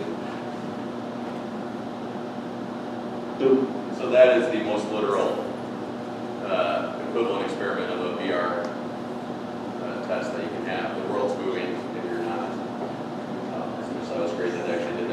back in the 70s. If we did the space simulation at the Science Museum, it's the same thing. Yeah, that sense. The wall, they have a whole thing rotating around. Yeah. the space Oh, okay. station. Did it bother you? Yeah, I was okay. Yeah. They told me, right? Yeah, you got. Yeah, exactly. There's no physical Yeah. sensation, so just close your eyes. And they had a railing for you to hang on to if you were, you know, you weren't over just the walls were turning around. It's like that stuff that once the thermal, you know, it starts bugging you. Yep. Yep, and actually that's a great trick for VR. If you find some aspect you really want to keep playing this demo or game, and every time you turn you feel sick, people have figured out just to survive, just close your eyes open, then turn, and then open them again. If it's something that you're in control of. So I'll just run through these really fast. These are common pitfalls when you're starting out.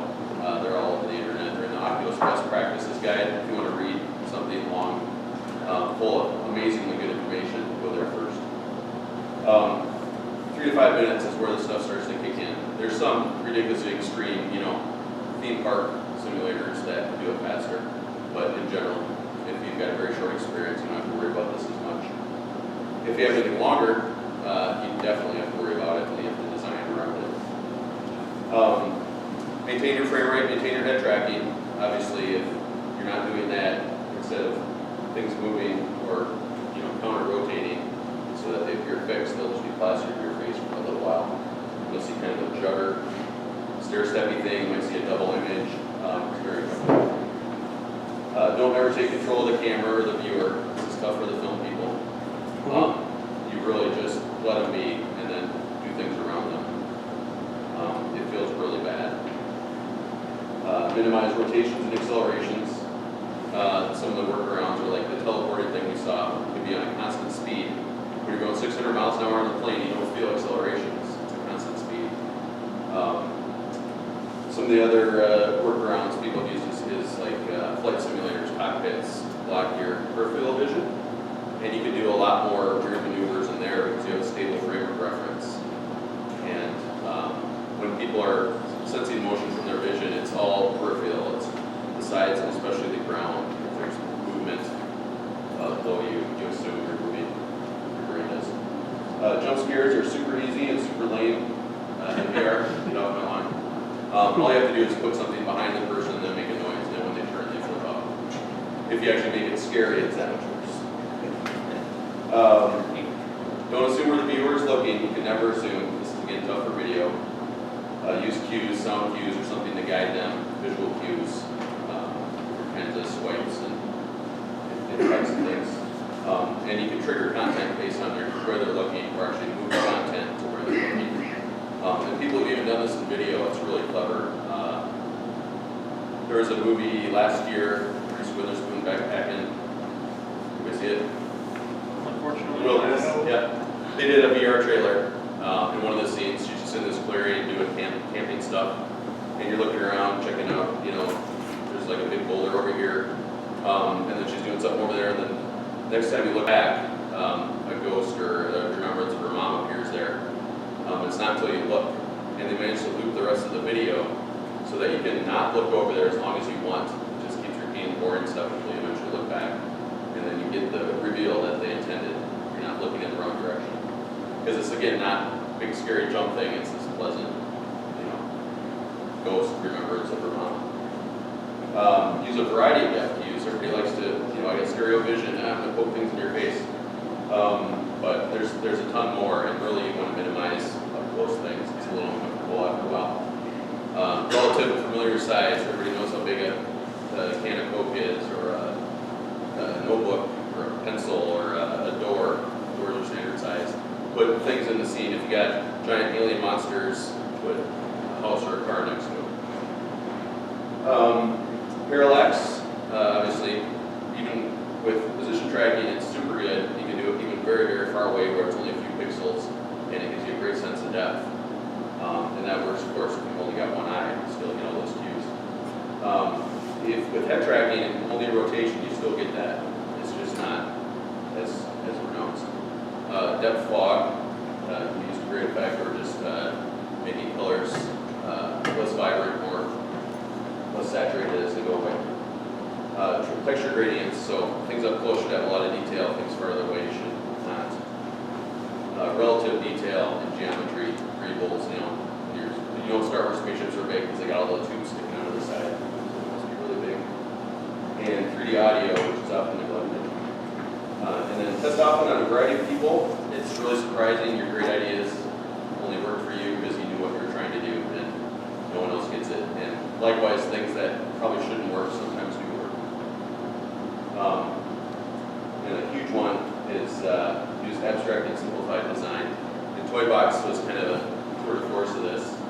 Obviously, we've got no bodies, we've got no elbows. You can still picture where their elbows are, you know exactly where their elbows are. No mouths, they would do kind of a ripple distortion on the face to let you know that the sound is coming out of this face. And also you've got the 3D audio that points towards that face. But they didn't want to put lips on there and animate them wrongly because incorrect cues or incorrect evidence brings you out of this illusion. If it's missing, you'll infer it. If it's wrong, it's kind of a showstopper. Very simplified objects. This is a GIF, so the shading's going to crap. But you can see very abstract things, very simple lighting. And then pay close attention to things that don't seem quite right. So they worked on these scans for a long time. They ended up with kind of a ghost shader, but it's not really transparent. You can't see things like through the back of this guy's hand, you can't see the handle of the paddle. Because they found that when they started with just a nice ghost thing, like it didn't feel like you could really pick things up, it didn't feel connected and solid, and they render the equivalent of a ghost shader, but then they see buffers and nothing can render transparently through it. They're going to give those hands away with the SDK, they said. I don't think they're giving them away. Well, not giving them away, but they'll be included. Yep. Yeah, there's a little bit about cardboard differences. Have you messed with this at all, Paul? The building the profile? I'll just show it then. And I haven't either. I haven't actually bothered to fill it out.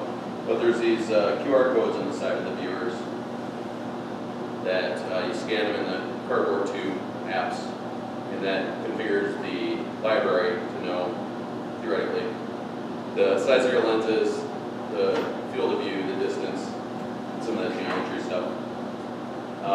So you come on this website, you fill out all the stuff about the hardware you're about to sell, lens distance, your lens distance. It's all very nicely done. The distortion of the lenses. And that makes the render a little more accurate than when you plug it in there. This is if you're selling a computer. Exactly, you're building one or This something. is to get your QR code. Yep.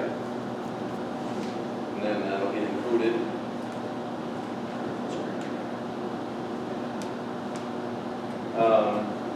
Oh, hey, you made this item to talk about? Oh, yeah.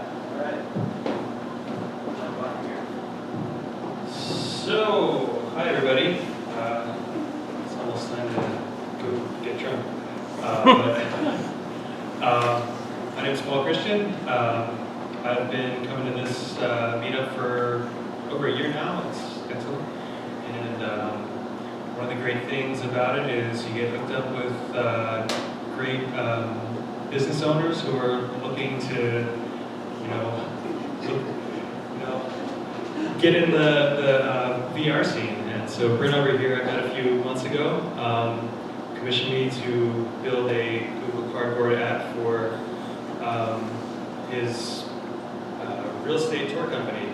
And they have an extensive library of existing tours. Brad here does a lot of the photography for it. They have their kind of proprietary but open camera setup to go around the houses and make a whole 360 photo tour that you can walk through. Well, if you're familiar with Mist, it's very much like that, like game from the 90s, where you're here and then you zoom over to here. But anyway, this is my first experience doing Cardboard app, and also just getting into learning Unity. I chose Unity for some of these reasons. So the Cardboard SDK, they give you two options. You can use the Android SDK, which involves, basically Java, you're writing Java and OpenGL. So if you're already familiar with writing games with code, and OpenGL, and that's familiar and great, that's definitely a good option. And I'm familiar with this through use of processing, which is kind of a higher level wrapper to OpenGL. So I think that's also an option. You could, kind of shoehorn in something like processing to do the rendering for you.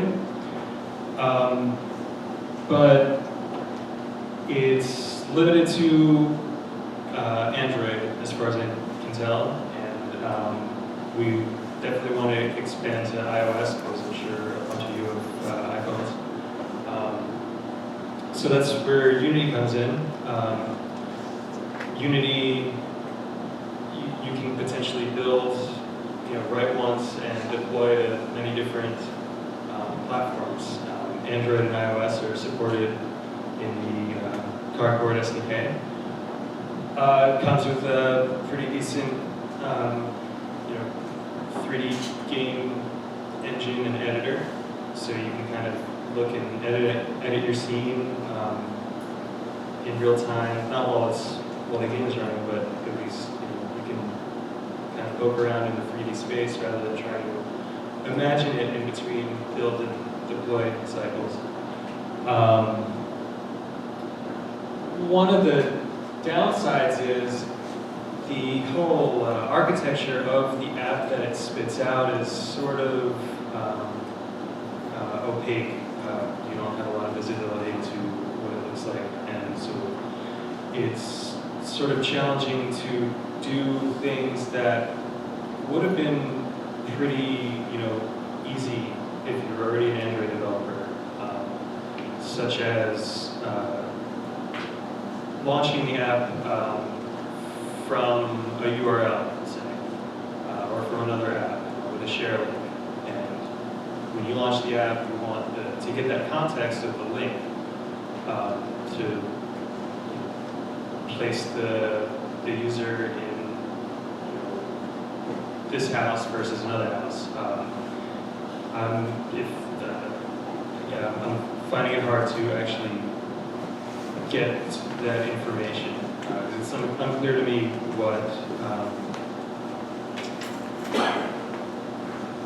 whether the Unity app is in the same Android activity as the thing that it was launched from, if that makes any sense. It's pretty new to me, so I'm being vague. But anyway, I guess I could give you a quick tour of the demo Cardboard app that you can download and just get started right away, basically.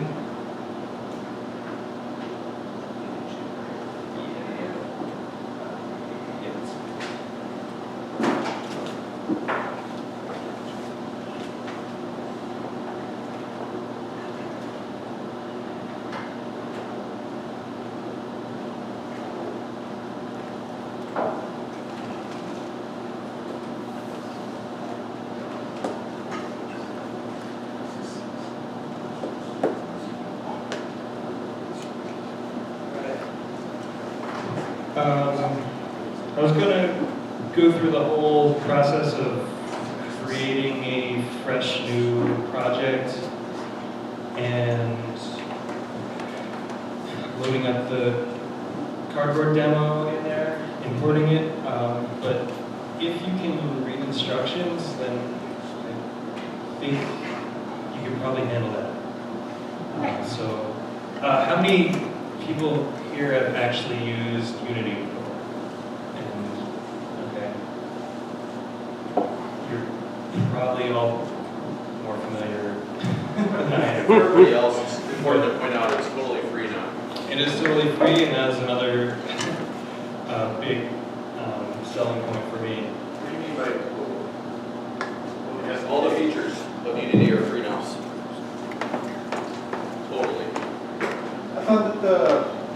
profiler and stuff is still a pro feature. Not 5. Really? Yeah. So you gotta show their splash screen, that's about it. And there's some weird advertising network going on. Right, but you still have to do that. You still have to do that. I don't have to do that. You might have to do that. The splash screen. Yeah. Yeah, if you're like selling an app and you don't want their splash screen. Alright. So So all the things you wanna do are totally free, but there's a splash screen and you can't have the ads work. Yep, there's a splash screen.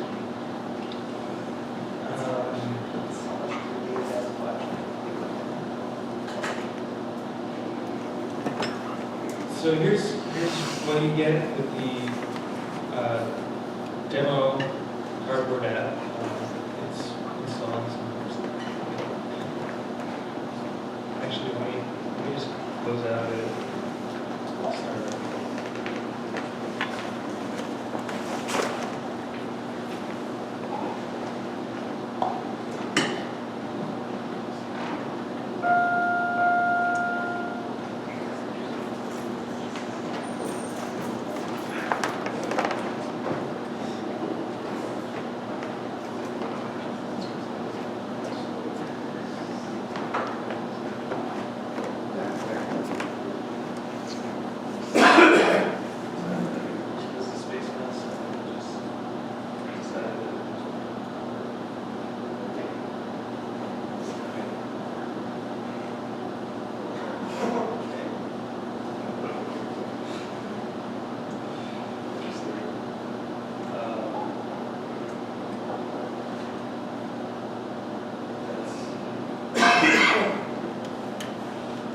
down the mic and just talk about it.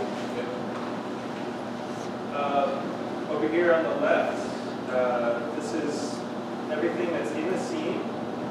So there's a cube, there's a plane. Cardboard main is the big thing that you get with the Cardboard SDK, and this is all the stuff that you really don't want to think about when you're just getting started. And this is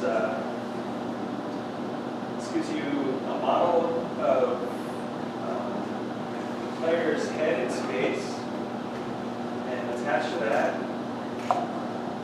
are two cameras, left and right, and it takes care of the lens distortion correction and rendering side by side, as you need for a VR viewer. And it takes care of head tracking for you. And you just deal with placing stuff in the scene and moving the head around, moving the scene around.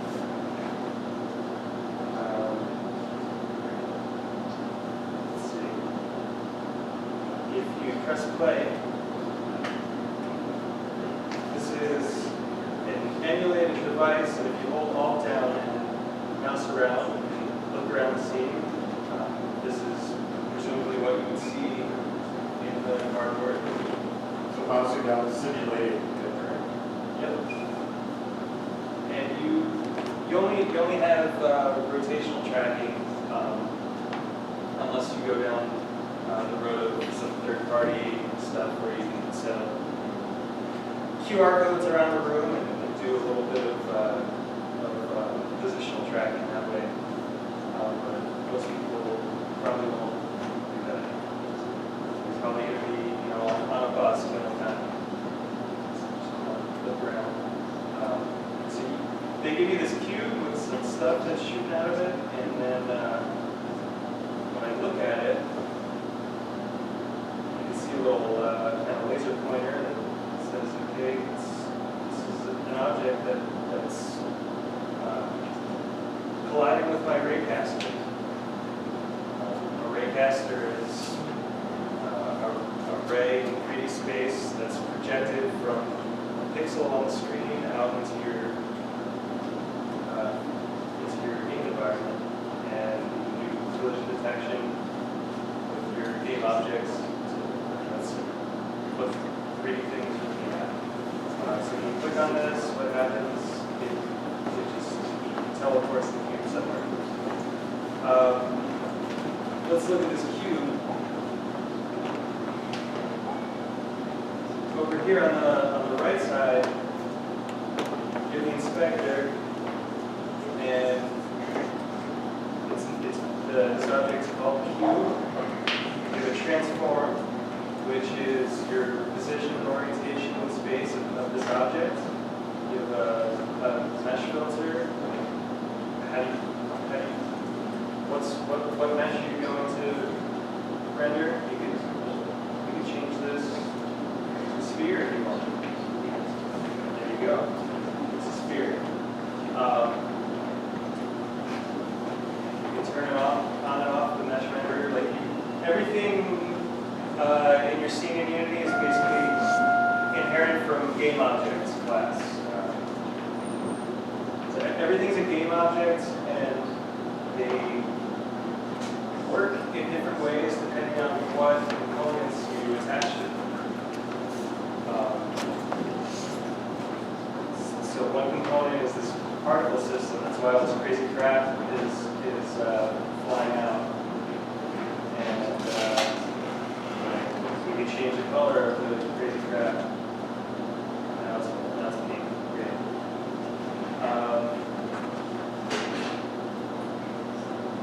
So to make a game, you're like, okay, how do I tell these objects to do what I want them to do, rather than pick and choose some pre-existing stuff, which will get you pretty far. But I came in this, as kind of a traditional programmer, so I'm like, well, how do I do stuff? And the answer is with scripting. And Unity gives you two options.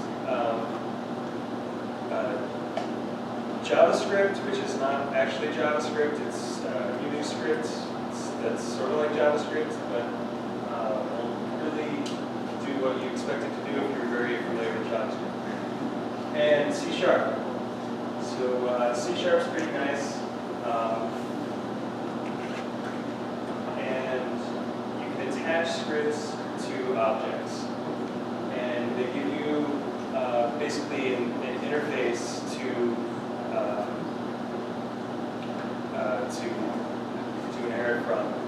And you get a start and update for every script that you attach to an object. And when the object's activated in the scene, the start method runs, and every frame the update method runs. So here we can see this trigger when pointer enters, so that's when we look at it. We're saying, hey, call out to this cube, to this teleport script, and call the setGazeDat method. And any public methods will, their parameters will kind of show up here. This method setGazeDat we can look at right here, public void setGazeDat. It accepts a Boolean, so you can give it a true or false, represented by its check mark. So here when the pointer enter, like when we're looking at it, it'll set gazeDat as true, and pointer exit when we're not looking at it, it'll set it as false, and the script knows what to do. If we click while we're looking at it,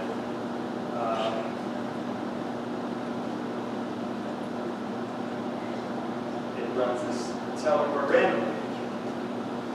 And basically this method just chooses a point on a unit sphere and kind of picks a random direction and random distance and just places the cube there. Piece of cake, okay? The main, like the first challenge I encountered in creating TOURsler's app is, well, I have to pull in textures from the internet while the user is going through the tour. So, how do you do that? Well, we can create a new 3D object. We'll just create a quad, which is basically a bound plane. We'll make it a little bigger.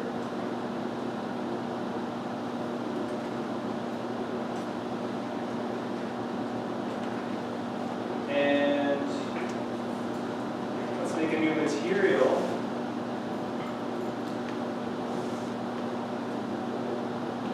One thing to keep in mind when designing for mobile is that some materials have really nice shaders and they look really realistic, but if you don't have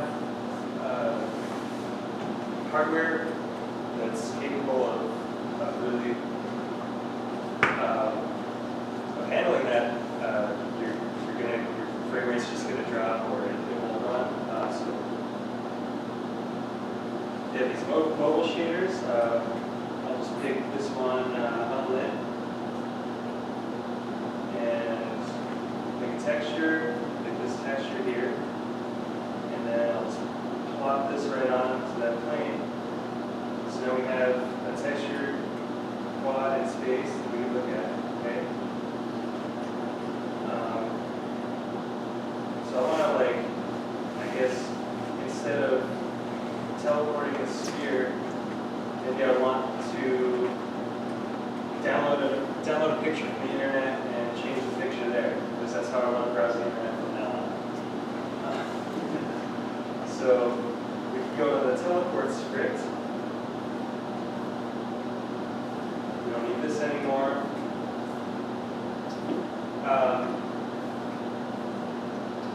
So the way, one way to get things off the internet is this really handy www object. And you can give it a URL. So let's find a picture. I found this picture on Google. And we'll just throw that URL in here. Down.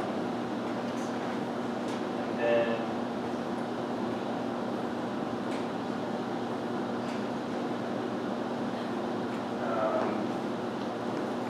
since this script is attached to that speed, you know what?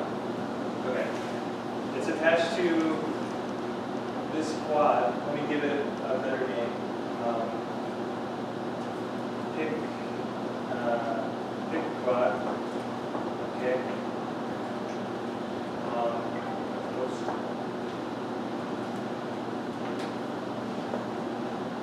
We'll want to find that in space. Find that from our scene. So we need to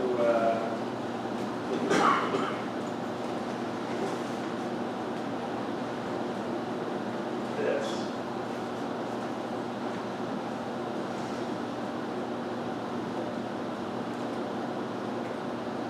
And that should get it. And then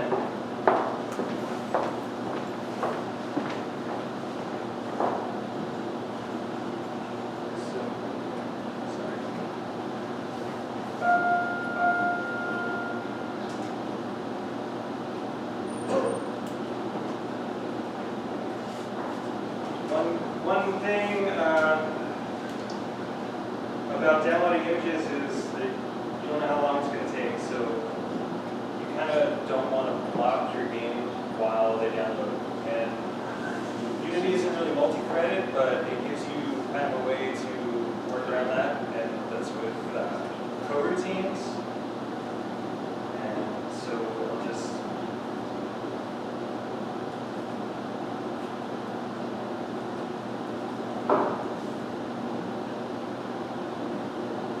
how this works.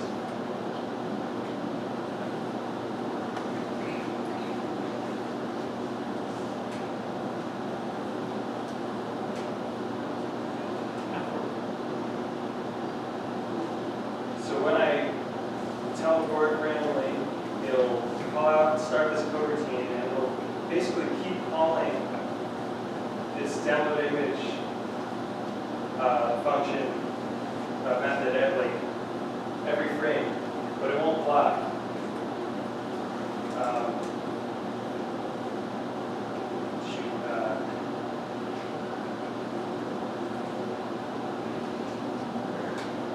It won't block, and with any code after this yield return statement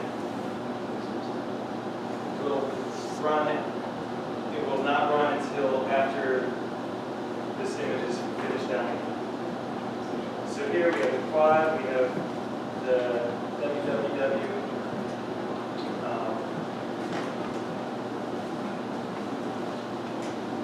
We want to get the render component because that has the material. And we can say set texture. And the main texture on that, you have to look in the shader.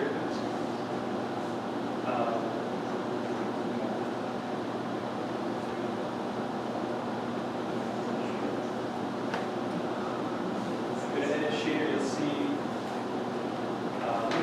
main text. That's the name of the texture. And we give it the texture that www magically created with this image. And I hope that works.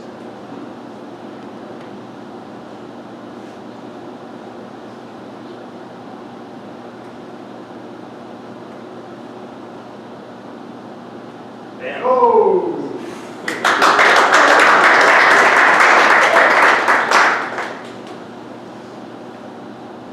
That's all I got for you. Dude, that was surprised great. that anyone that worked.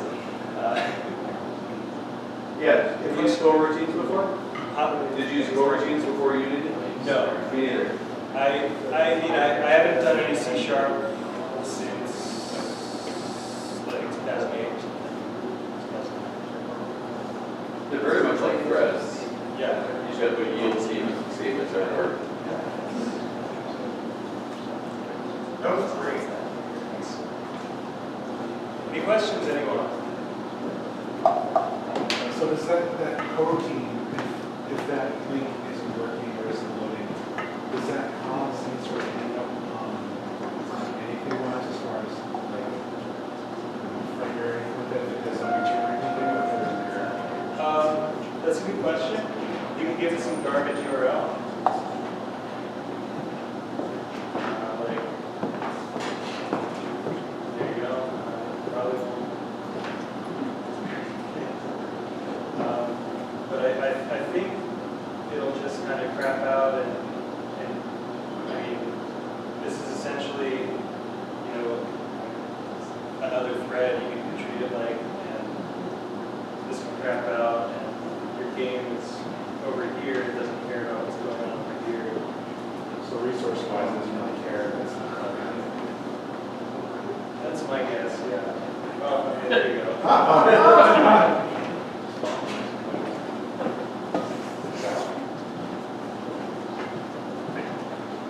That is one of the risks, though, is air handling.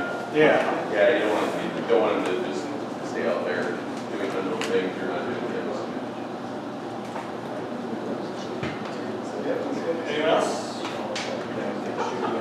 How hard is it then to go to the next step to deploy it? Deploy it, oh yeah, okay. You don't have to actually do it. Yeah, but to deploy, you have to have a JDK installed, you have to have the Android SDK just standalone installed, point Unity towards those two things. If you're already familiar with Android development, then you already have it. And then you just go into build and run, plug your phone in, make sure your phone's in, find the developer settings, turn on debug mode, and Android, build and run, and this will build a package, shoot it to your phone, and start running it. What if you're doing iOS? No, not yet. It's not the worst.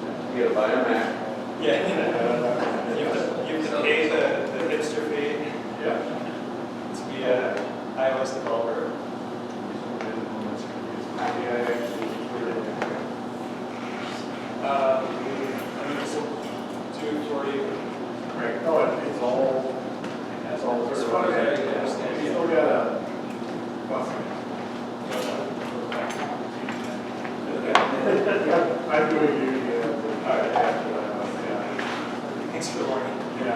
It's really, I did it the other way around, I worked Android down there.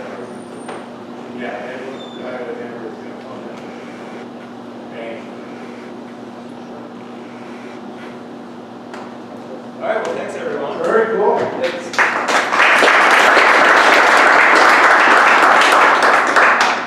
Well, thanks everybody for coming. Sorry we went over on time, but quite a bit. We do have a tradition here. We tend to go down the street to the Red Cow. So if anybody's interested in that, we'll meet you down there. Where? Take up some chairs? Yeah, if you can help get the colored chairs back into the closet and maybe just scooch the other ones and maybe get all the trash in the kitchen, that'd be a big help. How's it going? You haven't written the problems? Huh? No, I got, these are my only prescriptions. Oh. I focus upon them. I left my last pair of glasses, I lost them in California.